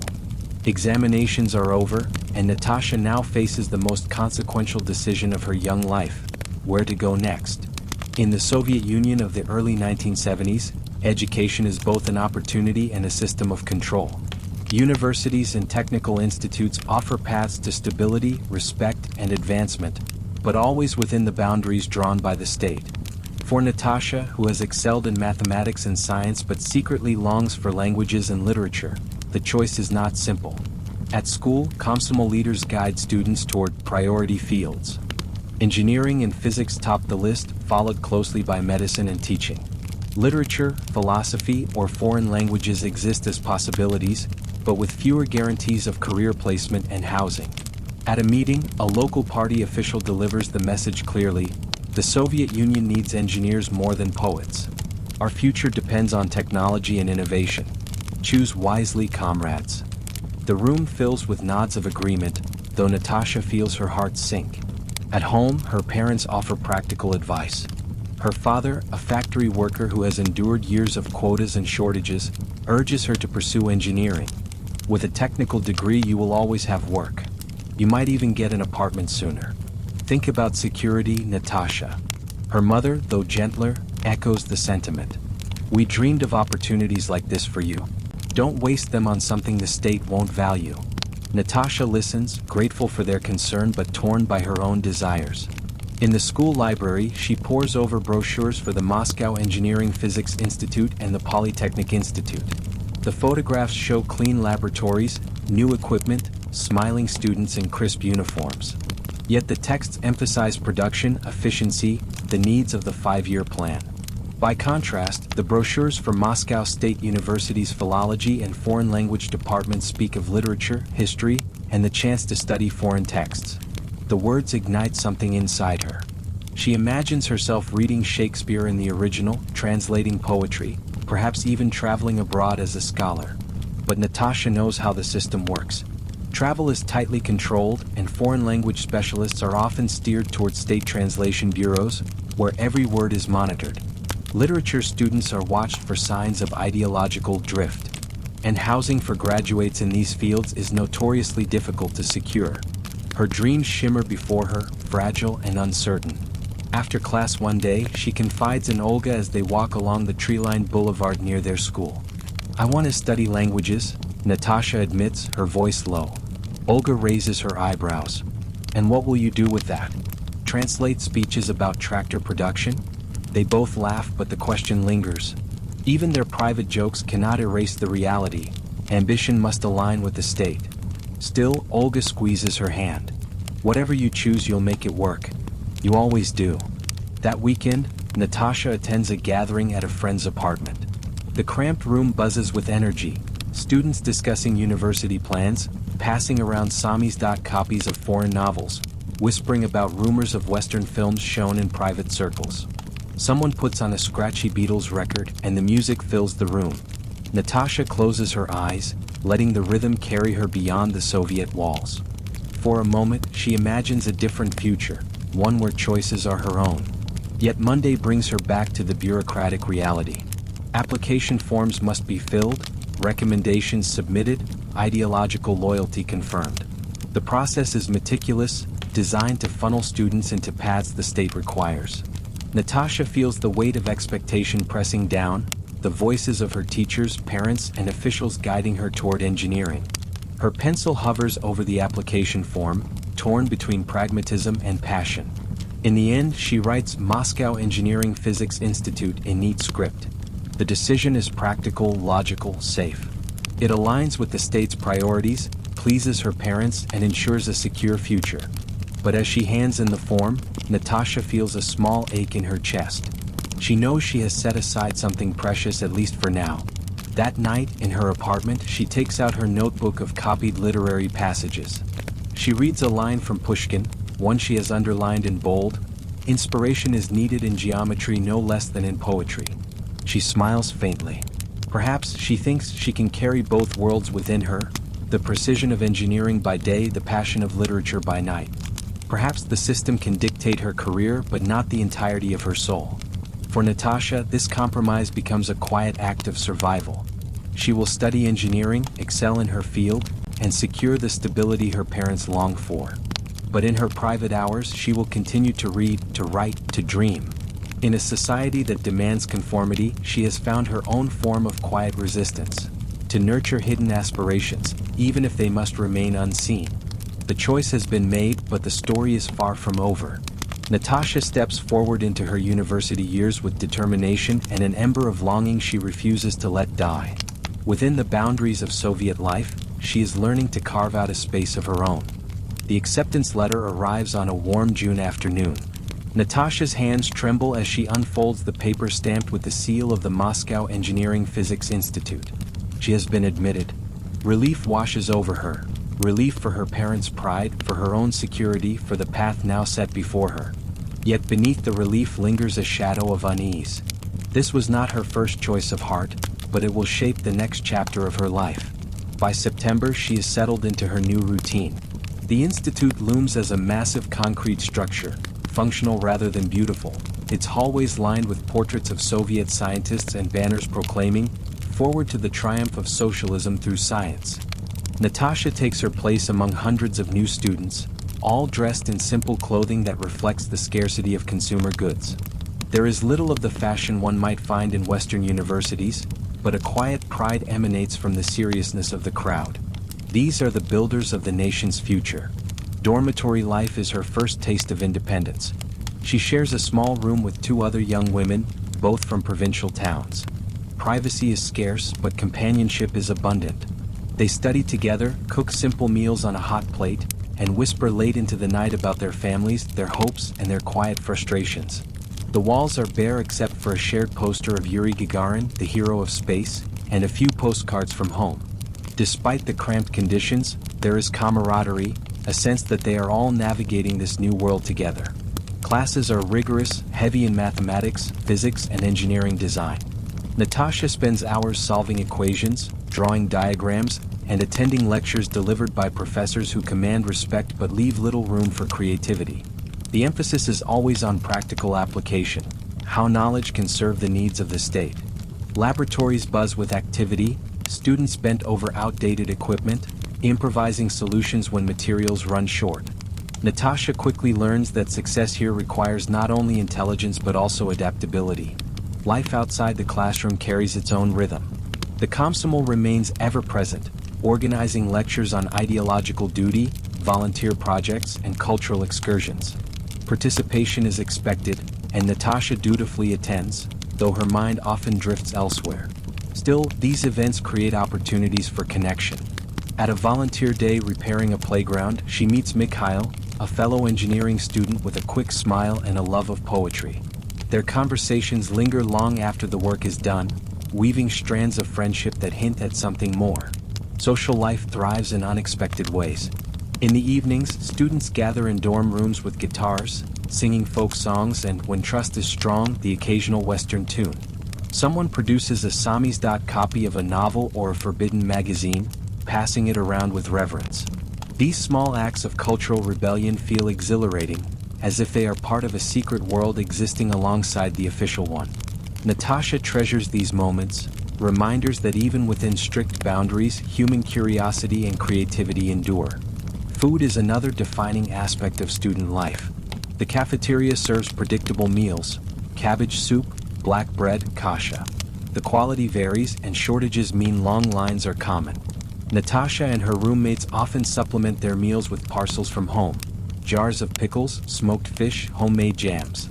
On rare occasions, a friend's family secures oranges or chocolate from connections abroad, turning an ordinary evening into a celebration. Sharing these treats becomes a ritual of generosity and solidarity. Despite the hardships, there are moments of joy. Natasha joins a hiking club, and on weekends she and her friends escape to the forests outside Moscow.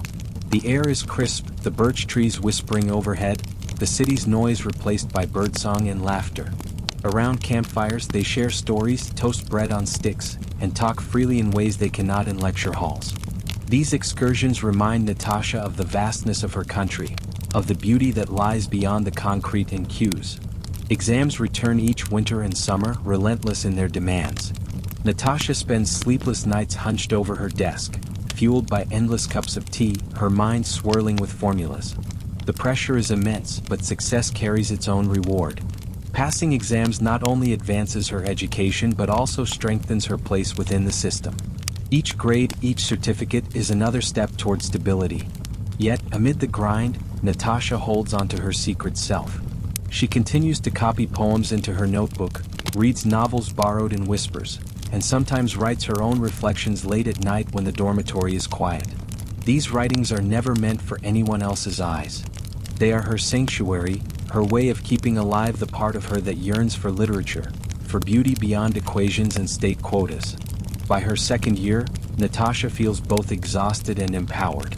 The Institute has challenged her, reshaped her, and bound her more tightly to the Soviet future. Yet she remains more than a cog in the machine. She is a young woman building a life, negotiating between public obligation and private passion, conformity and curiosity. In the grand scheme, her experience mirrors that of countless Soviet students, bright, ambitious, constrained but resilient. They learn not only physics and engineering but also the delicate art of adaptation, of finding space for individuality within collective structures. For Natasha, these years are formative, a crucible where she learns who she is and who she is expected to become.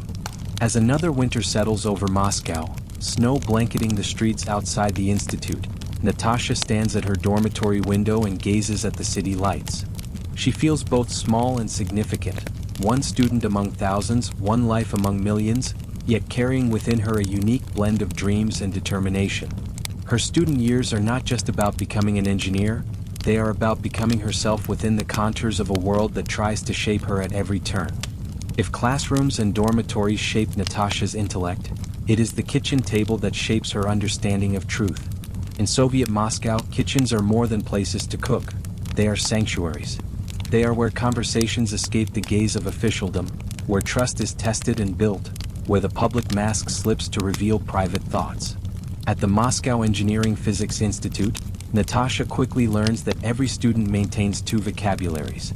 There is the public one, polished and reliable, filled with praise for the party, for Lenin, for the scientific achievements of socialism.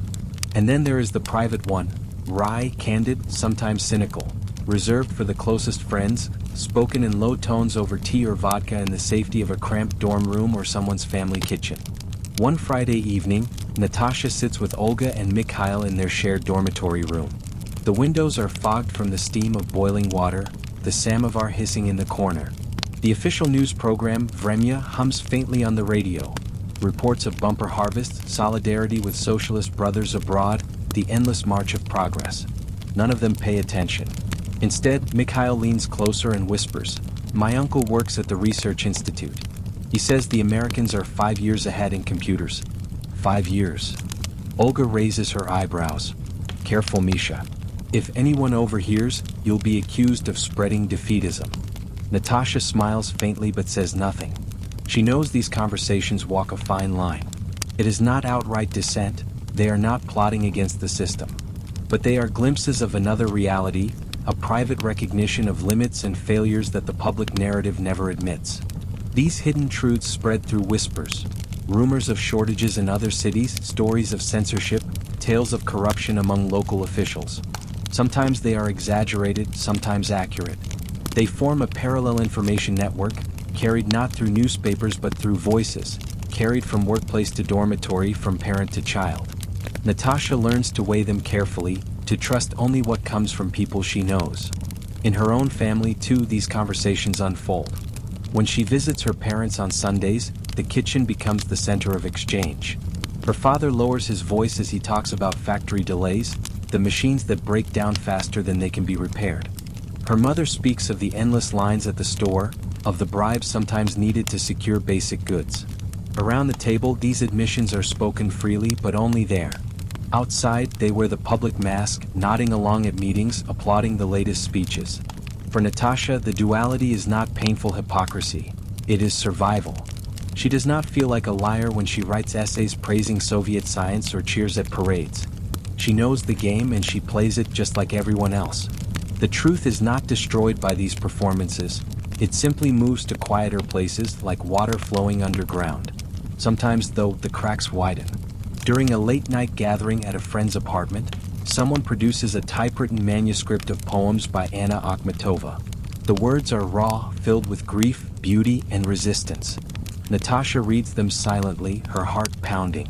These verses, once forbidden, now circulate hand to hand, each page smudged from use. She feels as though she has touched something dangerous yet profoundly necessary, a truth deeper than slogans, a voice that speaks to the soul rather than the collective. Mikhail notices her expression. "Careful with those, Natasha. You never know who might come knocking." His tone is half joking, but the warning is real. The KGB does not vanish simply because repression has softened since Stalin. Certain lines cannot be crossed, certain truths cannot be spoken aloud. Natasha nods, folding the page carefully and returning it. But the words stay with her, etched into her memory. In these moments, Natasha realizes that truth in the Soviet Union is not a single thing. It exists in layers. There is the truth of official pronouncements, paraded in newspapers and broadcasts. There is the truth of daily life, whispered in kitchens and corridors. And there is the truth of art and literature, smuggled in through forbidden texts or bootleg music, speaking to parts of the human experience the state cannot capture. Navigating these layers becomes second nature. Natasha learns when to remain silent, when to nod, when to risk a whispered comment. She learns to trust with caution, to measure words, to feel the edges of safety. This cautious honesty does not make her cynical. Rather, it sharpens her resilience, teaching her that meaning and authenticity can survive even in constrained spaces. One night, after such a gathering, Natasha walks home through the snowy streets of Moscow. The city is quiet, its vast avenues nearly empty, the glow of street lamps reflecting off the frost. She thinks of the conversation, of the poems, of the laughter mixed with unease. Around her, the Soviet state seems immense, unshakable, eternal. Yet she knows that within its walls, millions of private lives beat with quiet truths, each one refusing to be fully absorbed. As she climbs the stairs to her dormitory, Natasha feels both small and strong. Small because she is one student among many, bound by rules she cannot change. Strong because within her she carries something the system cannot touch. Her private truths, her friendships, her dreams. These will guide her, even as the official world demands her conformity. In the Soviet Union of the 1970s, the public and private never fully align. But for Natasha, it is precisely in those hidden spaces, in whispered words and quiet rooms, that real life unfolds. While Natasha spends her days immersed in equations, lectures, and whispered late-night conversations, another set of forces shapes her life: her family's expectations and the unyielding social pressures of Soviet society. To be a daughter in the Soviet Union is not only to pursue education and career, it is also to embody responsibility, duty, and the hope of her parents who have endured decades of sacrifice.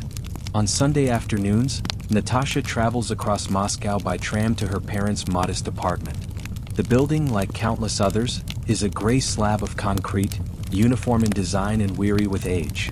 Inside, the small rooms are crowded with familiar furniture, each piece holding memories of leaner times.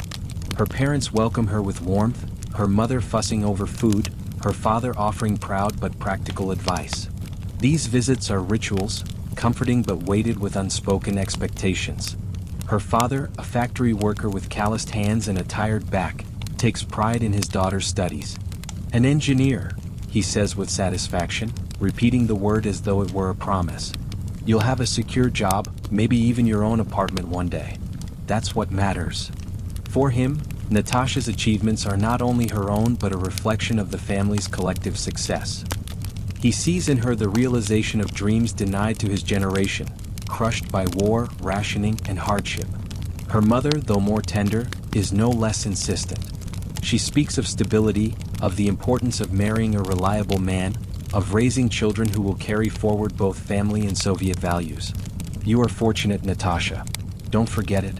Many girls must work in factories all their lives. You must use this chance well." Natasha listens, nodding, grateful for their sacrifices yet feeling the tightening of invisible strings. Outside the family, society itself reinforces these expectations. Teachers, neighbors, party officials, all carry opinions about what a young woman should become. Posters on the walls of metro stations show smiling female engineers in hard hats, mothers with rosy-cheeked children, workers waving flags. The message is clear: a Soviet woman must balance career, family, and duty to the state.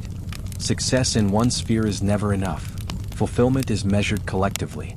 At times, Natasha feels crushed by the weight of these expectations. Her own desires, for literature, for freedom, for private joy, seem small against the immensity of obligation. Yet she cannot entirely resist. To defy her parents would be to wound them. To ignore social norms would risk her future. And so she balances, walking the narrow line between her private self and her public role. Conversations with Olga provide some relief. One evening, as they sit in a crowded cafe sipping weak coffee, Natasha confesses her weariness. "Sometimes I feel I'm living not for myself but for everyone else. For my parents, for the institute, for the party. Where do I fit into all of this?"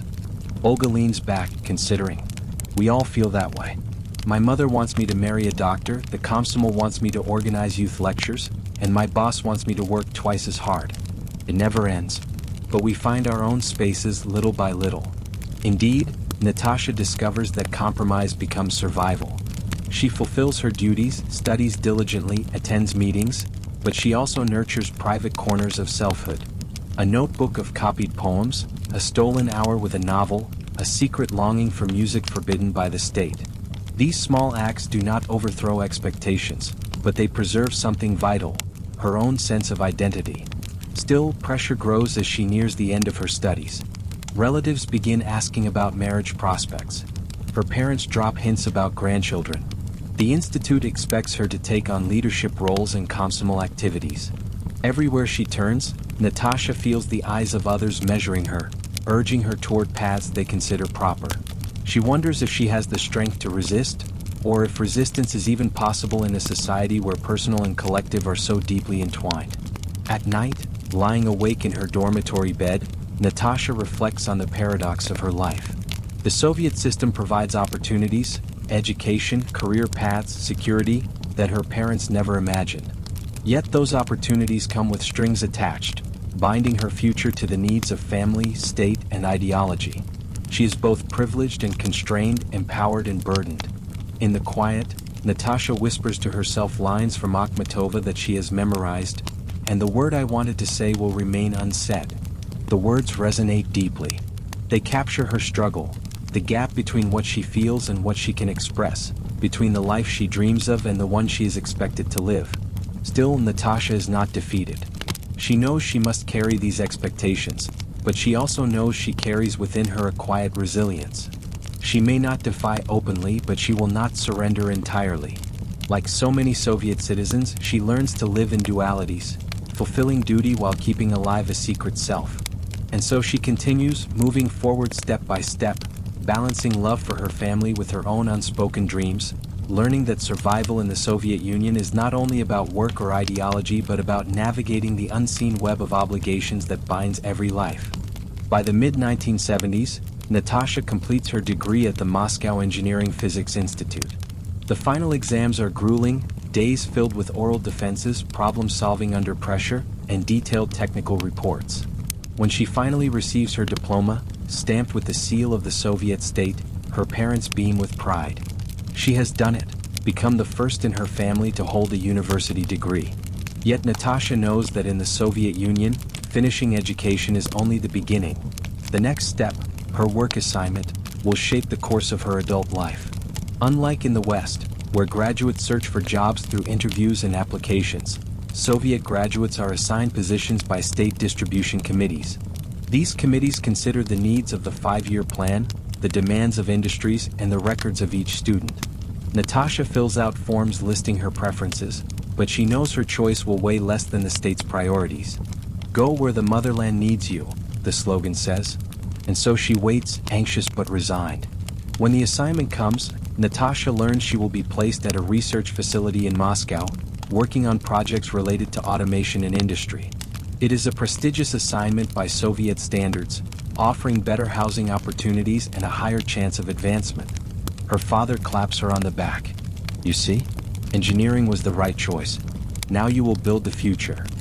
Her mother smiles through tears, already imagining her daughter in a stable career, perhaps with a husband and children soon to follow. Natasha, though relieved, feels a mixture of excitement and unease.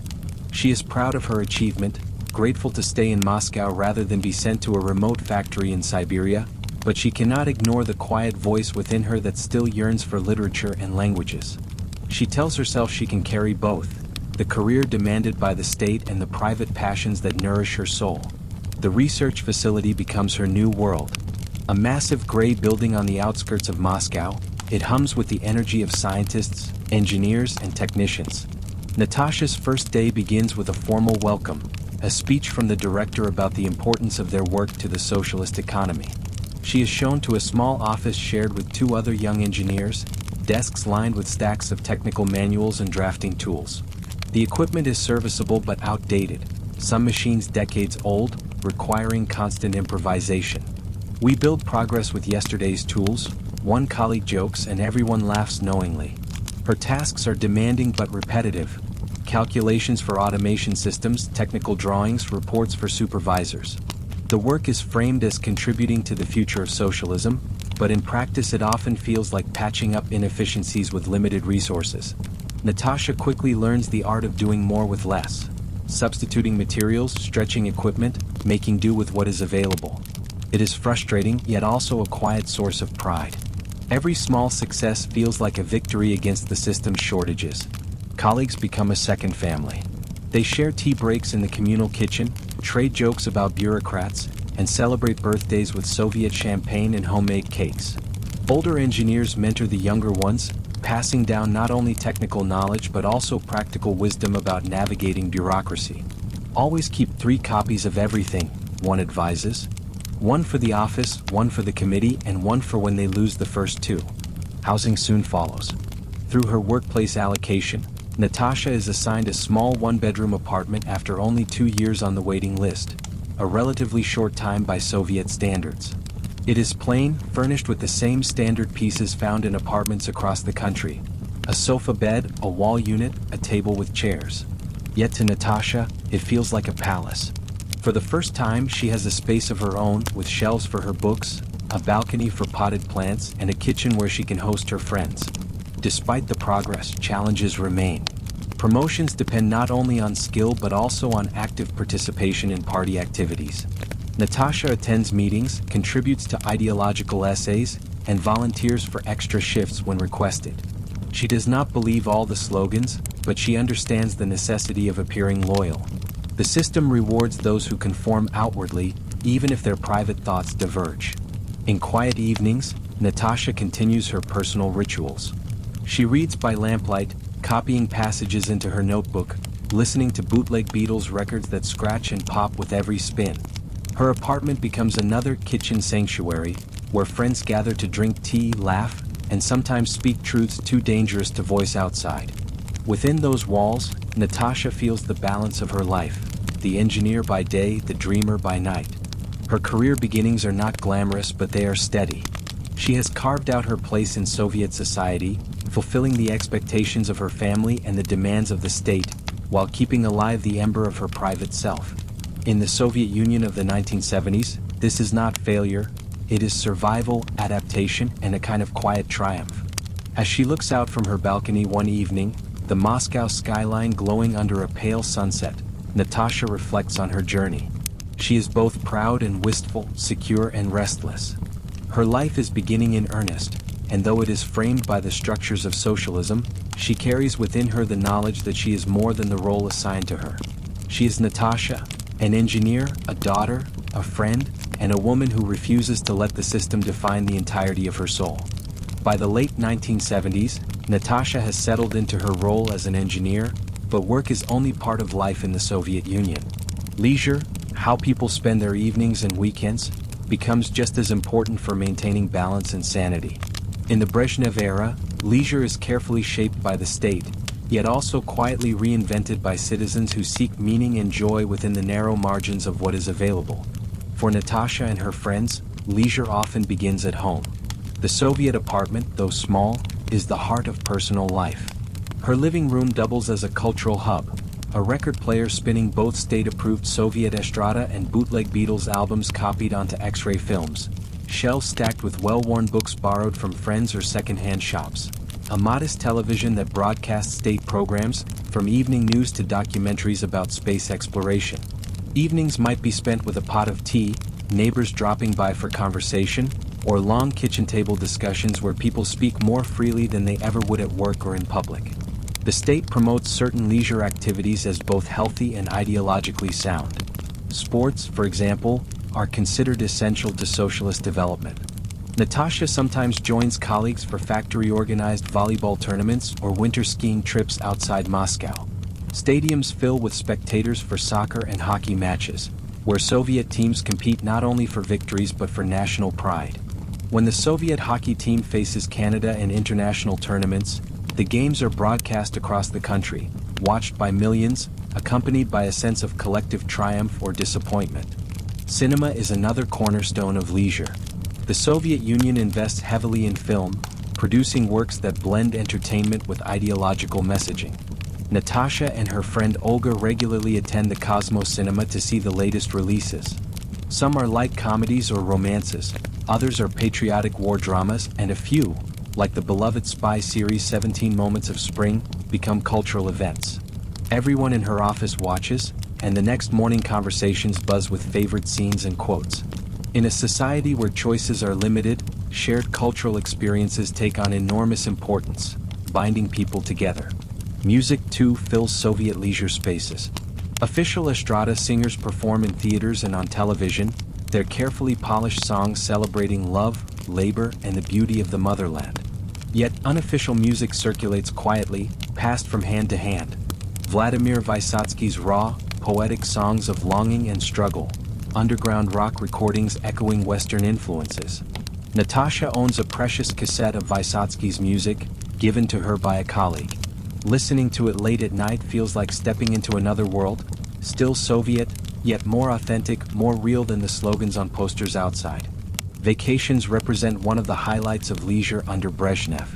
Every summer, millions of Soviet citizens travel to sanatoria or resorts through workplace allocations. Natasha dreams of spending 2 weeks in Sochi on the Black Sea coast, where warm beaches and fresh fruit offer an escape from Moscow's gray monotony. The allocation system is unpredictable. sometimes based on merit, sometimes connections, sometimes sheer luck. Last year, Natasha received a voucher for a sanatorium outside Moscow instead. It wasn't glamorous, but it gave her rest, medical treatments, and long walks in pine forests. For her, even these modest experiences carried meaning. Sundays become especially precious. In winter, Natasha and her friends go ice skating at Gorky Park or cross-country skiing in the snowy woods. In summer, they picnic by the river, collecting mushrooms or berries, singing songs with a guitar. These activities cost little but provide a sense of freedom. Nature feels like a refuge from the watchful presence of the state. Moscow itself offers public concerts in parks, lectures at cultural centers, and amateur theater performances organized through workplaces. Natasha sometimes attends lectures at the House of Scientists, where professionals gather to discuss topics like cybernetics or space exploration. Beneath the official language, genuine intellectual curiosity flourishes. The rhythm of Soviet leisure is predictable yet layered. Official programs emphasize collective participation, ideological education, and cultural uplift. But within those structures, individuals carve out their own meanings.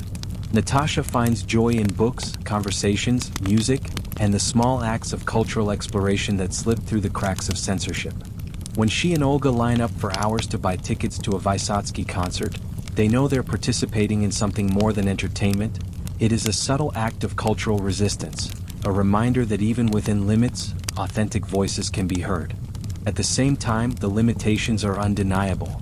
Choices are few, goods are scarce, and travel abroad is almost impossible for ordinary citizens. Natasha sometimes feels envy when she sees Western jeans or records smuggled in by friends of friends. These symbols of another world whisper of freedom she cannot touch. Yet she also recognizes that within her own world, bonds are stronger because of these very shortages. Sharing a rare orange at New Year's, lending a book that has been read by dozens before her, or gathering with friends to listen to a crackling bootleg record, all of these moments carry weight and intimacy that abundance might have diluted. For Natasha, leisure in the Brezhnev era is not about abundance or variety. It is about carving meaning from scarcity, about finding joy in small rituals and shared experiences. It is about balancing the official narratives with private truths, about building a life in the gaps between ideology and reality. As she walks home one evening from the cinema, snowflakes falling gently on Moscow streets, she reflects that despite the shortages, the monotony, and the constraints, her life still contains beauty. Friendship, music, laughter, the quiet comfort of her own apartment. These are her treasures, the threads of meaning she weaves through the fabric of Soviet life. If Soviet workplaces and public institutions structured much of daily life, the kitchen table remained the private stage where authentic living unfolded. For Natasha, as for millions of others, the kitchen was not just a space for cooking. It was the beating heart of family life, friendship, and quiet truth-telling in a society where public speech was often constrained. Her kitchen, small and modest, had just enough room for a table, 2 chairs, and a cupboard stocked with mismatched dishes. The refrigerator hummed loudly, often half-empty but carefully arranged with what she managed to find in stores. Jars of pickles her mother prepared in the summer, a loaf of black bread, a few potatoes, maybe a small piece of sausage saved for guests. Food shortages were a fact of life, but Soviet ingenuity filled the gaps. Women traded recipes that stretched meager ingredients into meals, salads made from cabbage and carrots, soups rich with dill and barley, cakes improvised from whatever was available. Around this table, conversations blossomed that could never take place in the office or on the tram. Here, Natasha and her closest friends spoke about books that weren't officially approved, about Western music, about doubts they harbored about the system. The jokes flowed too, sharp, subversive humor that poked fun at bureaucrats, shortages, or the absurdities of daily life. Telling such jokes in public might bring trouble, but within the kitchen walls, laughter was both safe and necessary. Family gatherings, especially on Sundays, revolved around this space. Natasha's parents visited often, carrying with them small treasures: a jar of homemade jam, a cut of meat secured through workplace distribution, a package of real coffee from a friend who had traveled abroad. The preparation for these visits was almost ceremonial, scrubbing the table, polishing glasses, arranging food with care. Meals stretched long into the evening, with stories told, memories shared, and conversations that danced carefully between pride in Soviet achievements and acknowledgement of its shortcomings. For Natasha, These family dinners also carried echoes of her childhood in a communal apartment. Back then, meals had been chaotic, kitchens shared with 7 families, each guarding their pots and pans fiercely. Now, in her own apartment, she cherished the privacy of preparing tea without waiting in line, of serving food without negotiation. It was a freedom small by Western standards, but profound in the Soviet context. Her friends valued this space just as much. After long workdays, they gathered at Natasha's apartment with bags of whatever they could contribute. A bottle of Soviet champagne, a tin of Sprats, or a few precious mandarins from Georgia. They sat around the table until midnight, sipping tea or vodka, the conversations moving from trivial gossip to earnest discussions of literature, art, and politics. These kitchen gatherings became an informal university, a place where people educated themselves through exchange and debate. Often, the evenings included music. Someone would bring a guitar, strumming old folk songs or the poignant ballads of Vladimir Vysotsky. His rough voice carried truths that official newspapers ignored, and singing his songs together gave the group a sense of solidarity. Natasha treasured these moments. The glow of the lamp, the warmth of laughter, the sense that within this small circle life felt fuller and freer than outside. The kitchen also became the stage for dreams. Natasha and Olga would whisper about traveling abroad someday, imagining the cafes of Paris or the libraries of London. They knew the chances were slim. Foreign travel was reserved for trusted party members or select professionals, but the act of dreaming together sustained them. Others spoke of their hopes for better apartments, promotions, or their children's futures. Around the table, hope was allowed to exist, even if reality constantly reminded them of its limits. But the kitchen table was not only for joy. It also bore witness to sorrow. When Natasha's colleague lost a brother in Afghanistan, the war that the Soviet Union fought far from home but that touched countless families, it was at her kitchen table that he wept, surrounded by friends who could offer comfort words. When Olga confessed her fear that she might never have children, Natasha held her hand across the table. The kitchen absorbed it all: the laughter, the grief, the whispers of dissent, the ordinary details of daily life. In Soviet culture, the concept of the kitchen conversation became legendary. It symbolized the space where truth could live, where the private sphere allowed people to speak openly in ways that public spaces did not permit. Historians would later say that revolutions often begin in kitchens, not because people plotted openly, but because these were the places where private consciousness diverged from public conformity, where alternative visions of life were quietly nurtured. For Natasha, the kitchen was not a place of revolution, but of survival and connection. It was here that she felt most fully herself, surrounded by people she trusted, sipping strong black tea brewed in her family's samovar, passing plates of bread and pickles, listening to voices weave stories that transcended shortages and bureaucracy. As the night stretched on and the samovar grew cold, her friends would finally put on their coats and step back into the Moscow night, leaving Natasha alone in the quiet kitchen. She would tidy the dishes, wipe the table, and stand for a moment in the silence, thinking about the fragile but precious life she was building. The kitchen had become her sanctuary, a reminder that even within a system that sought to collectivize everything, there were still private spaces where individuality and truth could flourish. By the early 1980s, Natasha is in her mid-30s, and her life has settled into predictable rhythms. She wakes, rides the metro to the research facility, spends her day among machines and paperwork, and returns home to her modest apartment. On the surface, everything is stable. But beneath that stability lies the defining mood of the Brezhnev years: stagnation. The word itself, whispered among citizens long before it became official, captures the sense that the system has stopped moving forward. The Soviet Union of the 1960s had felt dynamic, with Sputnik in orbit and Gagarin in space. But now, 2 decades later, optimism has dulled into fatigue. Economic growth has slowed, technological innovation lags behind the West, and the gap between official propaganda and lived reality grows harder to ignore. At work, Natasha feels this disillusionment daily. Meetings with supervisors follow a ritualized script: praise for workers' discipline, reminders of quotas, speeches about the glorious achievements of socialism. Yet she knows, as do all her colleagues, that the numbers are manipulated. Reports are massaged to show targets met, corners are cut to make deadlines, and equipment that should have been replaced years ago is patched up again and again. Everyone understands the game, but no one speaks it aloud. Instead, they smile, applaud, and then return to improvising ways to keep the factory functioning. Even pay reflects the stagnation. Salaries remain steady, but inflation, once almost non-existent, quietly begins to creep in. Goods that were once affordable, better shoes, quality fabrics, certain fruits, become harder to find. Natasha spends hours in queues for basic necessities. She hears rumors of butter arriving at one store, rushes there, only to find an empty shelf and a clerk shrugging, "It came, it went." Standing in line has become a second job for Soviet women, who juggle careers and household duties with endless patience. The shortages create a strange paradox.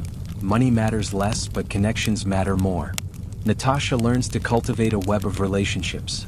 Colleagues, neighbors, even the cleaner at her workplace, because each might provide a lead on something scarce. Through these networks, she secures small treasures. A bag of tangerines from Georgia, a pair of Czech-made shoes, a Polish novel translated into Russian. Each acquisition feels like a small victory, though the constant scavenging is exhausting. Culturally, the same pattern emerges: rich offerings constrained by invisible limits. Natasha attends theater performances where talented actors elevate even formulaic scripts into moments of brilliance. She listens to concerts of classical music, still generously supported by the state. But she also notices how few new ideas emerge. Official art feels repetitive, bound by the rules of socialist realism. When a friend lends her a samizdat, an underground hand-typed copy of a banned novel, Natasha feels both exhilarated and uneasy. The words are powerful, alive, but possessing such a text carries risk. She reads it quickly, then returns it, her heart racing at the thought of a neighbor discovering it. In conversations with friends, a new tone creeps in, not anger, but cynicism. They no longer believe the slogans, but they have also stopped expecting change. Jokes about the party circulate freely in kitchens. They pretend to pay us and we pretend to work. Such humor is bitter, but it allows people to release frustration without direct confrontation. Natasha laughs, but she also feels the sadness behind the laughter, the recognition that her society is trapped in inertia. Foreign influences continue to slip through the cracks. Natasha sees Western genes on young people, hears whispered talk about American films shown in private gatherings, and listens to bootleg recordings of rock bands. These fragments of another world do not necessarily make her want to overthrow the system, but they sharpen her awareness of what is missing.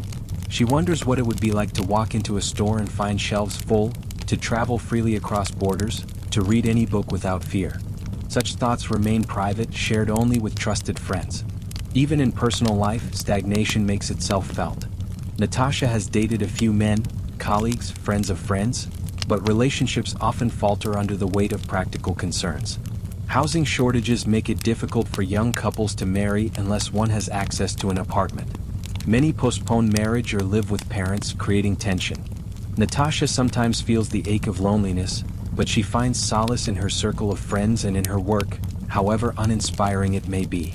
Despite the disillusionment, life goes on. Children are born, students graduate, factories keep producing, and citizens continue to mark holidays with parades and family dinners. On May Day, Natasha stands among the crowds, holding a red flag, smiling for the photographers. Part of her feels proud of the tradition, the music, the shared sense of belonging.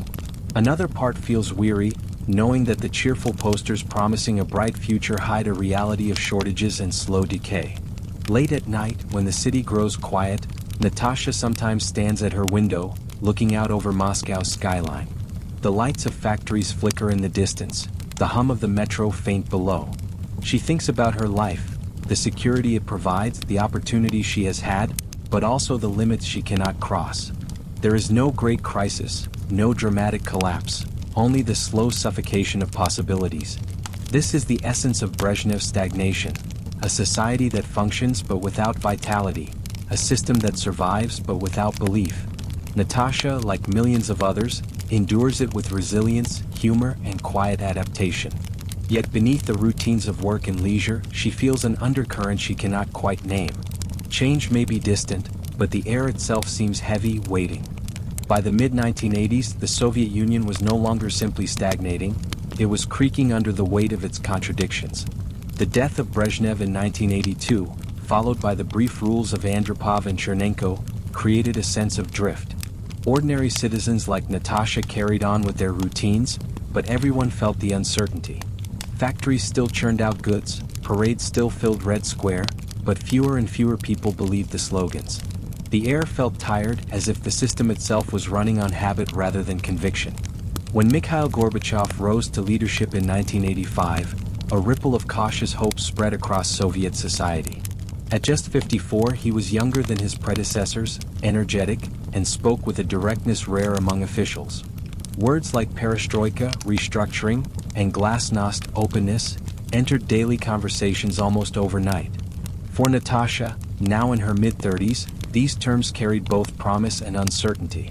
She had grown up within a system where stability was valued above all else. Change sounded exciting but also risky. At her workplace, the reforms began with talk of efficiency. Committees discussed decentralization, allowing factories more decision-making power instead of rigidly following central plans.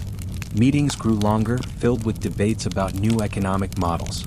For the first time, Natasha noticed colleagues voicing criticisms openly about outdated equipment, pointless bureaucracy, or unrealistic targets. What had once been whispered in kitchens was now said in conference rooms. The atmosphere was electric, but also unsettling. Could the system really allow such openness without punishing dissent? Glasnost spread beyond factories. Newspapers began publishing stories that would have been unthinkable only a few years earlier. Reports about environmental disasters, corruption scandals, even careful critiques of the Stalin era. Natasha read them with disbelief. "They're printing what we always suspected," Olga said one evening, sipping tea at Natasha's kitchen table. "But if they admit this much, what else have they hidden?" The cultural world also began to shift. Films that had been shelved for years were suddenly released. Poets and writers once confined to samizdat were published openly. Natasha attended a screening of Repentance, a Georgian film that allegorically condemned tyranny. The audience wept, applauded, and lingered in the theater afterward, as if reluctant to leave this new space where truth was acknowledged. For the first time in her life, Natasha felt that art and politics were moving in the same direction, toward honesty. Daily life, however, remained complicated. Economic reforms disrupted the fragile balance that had sustained Soviet shortages for decades. Prices grew unstable. Shops that had once been predictably understocked now swung between empty shelves and chaotic surpluses of items few wanted. Natasha remembers standing in line for hours for butter one week, then finding nothing the next. Some goods disappeared entirely, while strange new products, often imported from Eastern Europe, appeared unpredictably. Her workplace also changed. Instead of guaranteed stability, talk of competition entered the vocabulary. The research facility was told to find ways to make its projects profitable. The word profit itself sounded alien in Soviet ears, like something smuggled from capitalist vocabulary. Natasha worried. Would this mean layoffs? Could workers actually lose their jobs, a concept once unthinkable in the Soviet system? For the first time, the guarantee of security seemed fragile. Yet there was also excitement. Younger colleagues buzzed about new possibilities. Cooperatives, small private businesses allowed under the reforms, even opportunities to travel abroad for conferences. Natasha's friend Victor, an ambitious engineer, whispered about joining a cooperative to sell electronics. "It's risky," he admitted, "but imagine if it works. Real money, not just rubles that can't buy anything." For Natasha, who valued stability, such ventures felt dangerous. Still, she could not deny the energy that came with the possibility of choice. At home, glasnost changed conversations. The jokes at the kitchen table were no longer only about shortages or bureaucracy, they included politics itself. Friends debated Gorbachev's speeches, argued about whether reform could save the system or whether it was already too late. Natasha found herself voicing opinions she would once have kept hidden. If they admit Stalin was wrong, then what about everything built after him? She asked quietly one evening. Her father, more cautious, shook his head. "Careful, Natasha. Openness has its limits. Don't forget where we live." Television, once a monotonous stream of propaganda, became riveting. Talk shows appeared where citizens openly criticized officials. Documentaries exposed long-buried tragedies, like the gulags or the deportations of entire ethnic groups. Natasha often sat stunned in front of the screen, feeling as though her entire understanding of her country's history was being rewritten in real time. It was liberating but also destabilizing. The balance between continuity and change grew fragile. Old habits clashed with new freedoms. Natasha noticed how some colleagues embraced glasnost enthusiastically, while others resisted, preferring the predictability of the past. Tension simmered. Those who spoke too boldly risked alienating conservative bosses, while those who clung to old methods seemed increasingly irrelevant. In her own life, Natasha walked a careful line. She appreciated the new openness, devoured the literature and films it unleashed, and welcomed the chance to speak honestly with friends. But she also felt anxiety rising. For all its flaws, the Soviet system had provided security, a job, an apartment, a steady, if modest, life. Now that foundation seemed to tremble. The reforms promised freedom, but would they also bring chaos? As she lay in bed one night in 1986, Natasha thought about the crossroads before her society. The radio played softly in the background, broadcasting one of Gorbachev's speeches. His words were full of optimism. New beginnings, renewed energy, a bright future. Natasha wanted to believe him. But as she stared at the ceiling in the dark, she wondered if the changes could truly be controlled, or if the Soviet Union was stepping into an unknown future that even its leaders could not predict. By the late 1980s, Natasha is no longer young. At 40, she feels herself caught between two worlds, the familiar Soviet reality of her past and the uncertain new one Gorbachev's reforms are carving out. Her work as an engineer continues, but the stability that once defined Soviet life has begun to crumble. The promises of perestroika and glasnost have unleashed freedoms that both thrill and unsettle her. Public life looks transformed. Newspapers that once published only statistics and party speeches now overflow with investigative reports about corruption, environmental disasters, and even the failures of the Soviet war in Afghanistan. Natasha reads in disbelief as articles criticize policies she grew up reciting in school. What would have been unthinkable only a decade earlier is now printed openly. Colleagues pass around copies of Ogoniak magazine, eagerly underlining paragraphs. "Can you believe they're admitting this?" one asks. Natasha shakes her head, amazed but also overwhelmed. If so much of the official story was false, what else has been hidden? Television reflects the same tension. Talk shows allow ordinary citizens to criticize officials in ways that still shock Natasha. Documentaries revisit Stalin's purges, the gulags, and even the 1930s famines. Watching them feels like pulling aside a curtain to reveal a darker reality behind the stage of Soviet triumphs. Natasha sometimes turns off the television halfway through, her chest tight with unease. It is not that she rejects the truth, but absorbing so much of it at once feels destabilizing, like watching the ground crack beneath her feet. Private life, however, remains the place where authenticity breathes most freely. Natasha's kitchen table once hosted whispered conversations about books and shortages. Now it has become a forum for open debates about politics, history, and the very future of the Soviet Union. Her friends argue late into the night, some hopeful that reforms will finally create a humane socialism, others convinced the system is doomed. Victor, ever the pragmatist, insists the Soviet Union must adopt market reforms or collapse. Olga, still loyal to ideals of equality, fears that capitalism will only create new injustices. Natasha listens, torn between them, her mind circling around one question: what comes after security is gone? Meanwhile, her daily routines highlight the growing gap between public talk and lived reality. On paper, reforms are supposed to improve supply. In practice, shortages worsen. Shelves stand emptier than ever. Long lines snake outside stores at dawn, sometimes for hours with no guarantee of goods at the end. Natasha jokes with neighbors while waiting, but beneath the humor lies frustration. She remembers her childhood lines for bread and wonders bitterly how, decades later, things could feel the same, or worse. Her workplace reflects the contradictions too. New policies demand efficiency and profit, words that sound strange in Soviet ears. Supervisors encourage initiative, but without real resources, little changes. Some colleagues experiment with cooperatives, semi-private businesses legalized under perestroika. They boast of making real money, but others whisper about corruption and exploitation. Natasha remains in her state job, loyal to routine but increasingly aware that her position, once secure, may no longer be permanent. Rumors of layoffs, unheard of in earlier decades, circulate with growing force. The generational divide becomes sharper. Natasha's students and younger colleagues, raised under glasnost, speak more boldly, dress in Western clothes, and openly trade bootleg VHS tapes of American films.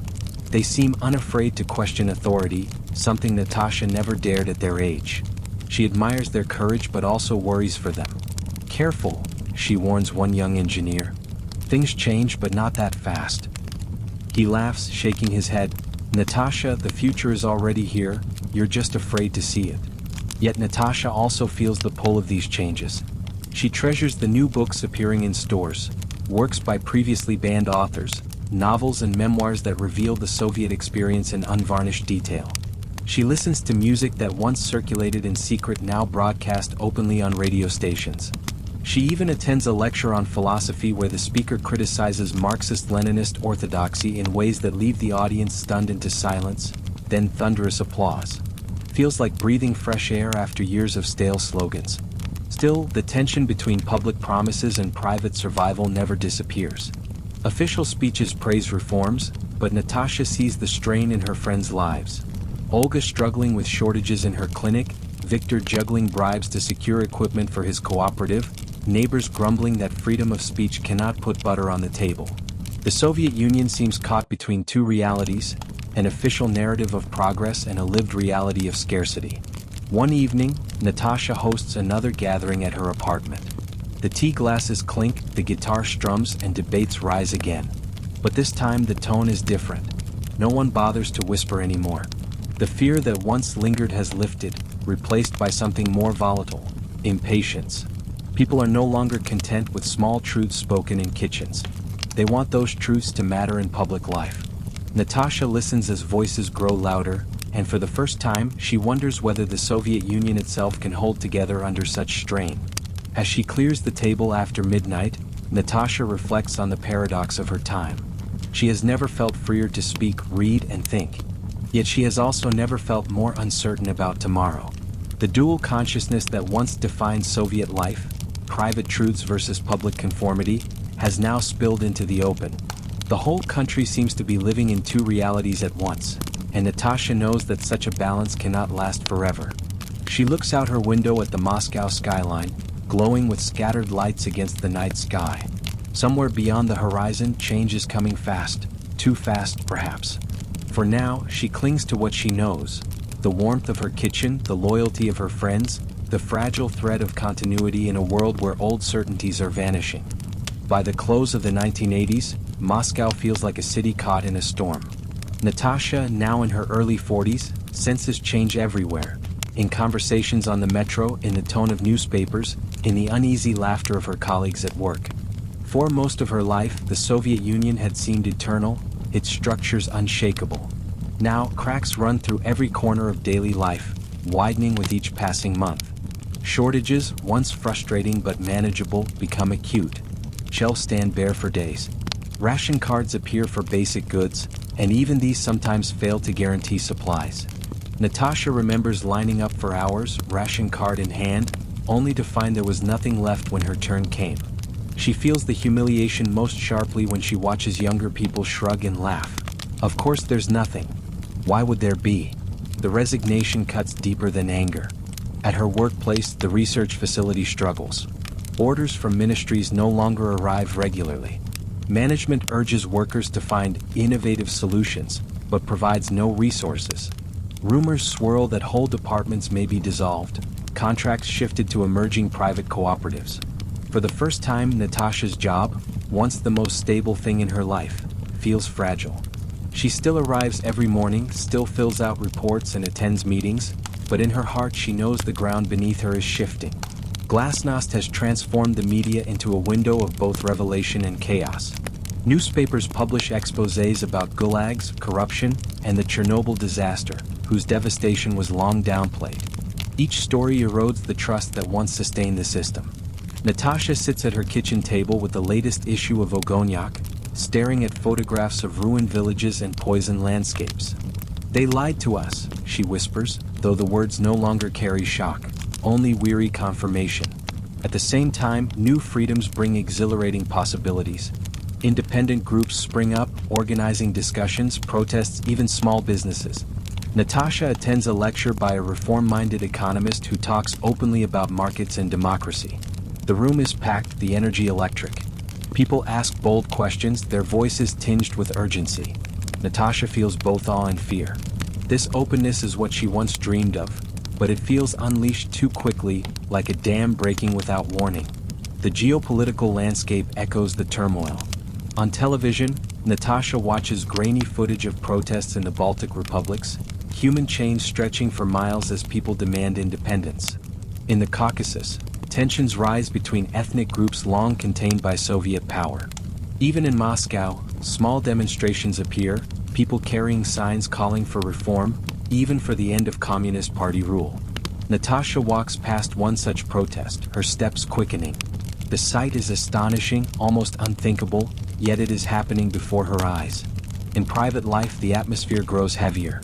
Her father shakes his head at the television, muttering that the country is tearing itself apart. Olga worries about her clinic, where medical supplies arrive sporadically, forcing doctors to improvise treatments. Victor boasts of new opportunities in business, but Natasha sees the exhaustion in his eyes. He spends as much time bribing officials as working. Everyone feels the ground shifting, yet no one can predict where it will settle. One night, Natasha hosts friends at her apartment. The kitchen table once again becomes their forum. They speak freely, voices rising, some hopeful, some bitter. This is the birth of real freedom, one insists. No, another counters. This is the death of stability. We'll lose everything. Natasha listens, her tea cooling in its glass, her heart torn between both visions. She feels the exhilaration of possibility, but also the ache of uncertainty. For decades, she knew what tomorrow would bring, even if it was monotonous. Now, every tomorrow feels unknowable. The symbols of collapse grow impossible to ignore. In 1989, Natasha watches on television as the Berlin Wall falls, East Germans pouring into the West. The sight fills her with conflicting emotions: joy for their liberation, fear for what it signals. If walls can fall in Germany, what might fall in Moscow? By 1990, the Soviet republics openly declare independence. By 1991, the Union itself teeters. As the system unravels, Natasha feels the weight of history pressing in on her daily life. Her wages buy less each month. Stores remain empty. Colleagues whisper about leaving for the West, though few know how. Crowds fill Red Square with chants she never thought she would hear. Even party members seem uncertain, their speeches thin and brittle. On a cold December night in 1991, Natasha stands at her window, looking out at the Moscow skyline. The city is quiet, but she knows the world is changing. News spreads that the Soviet Union, her country, the framework of her entire existence, is officially dissolving. The red flag over the Kremlin will be lowered, replaced by the Russian tricolor. Natasha feels no triumph, no clear sorrow, only a strange hollow space, as if a pillar of her identity has been pulled away. She makes tea, sits at her kitchen table, and lets the silence settle. Her life will continue. She will go to work, care for her parents, meet with friends, read books, listen to music. But she knows she is stepping into an unknown future, one without the certainties, however flawed, that the Soviet system once provided. The collapse is not just political, it is personal. Natasha's memories of childhood in a communal apartment, her years in cramped factories, the laughter around her kitchen table, the small triumphs of finding oranges in winter, all of it belongs to a world that is ending. What comes next remains unwritten. For now, there is only this: a woman in Moscow, 43 years old, sitting in a modest apartment, watching history shift around her.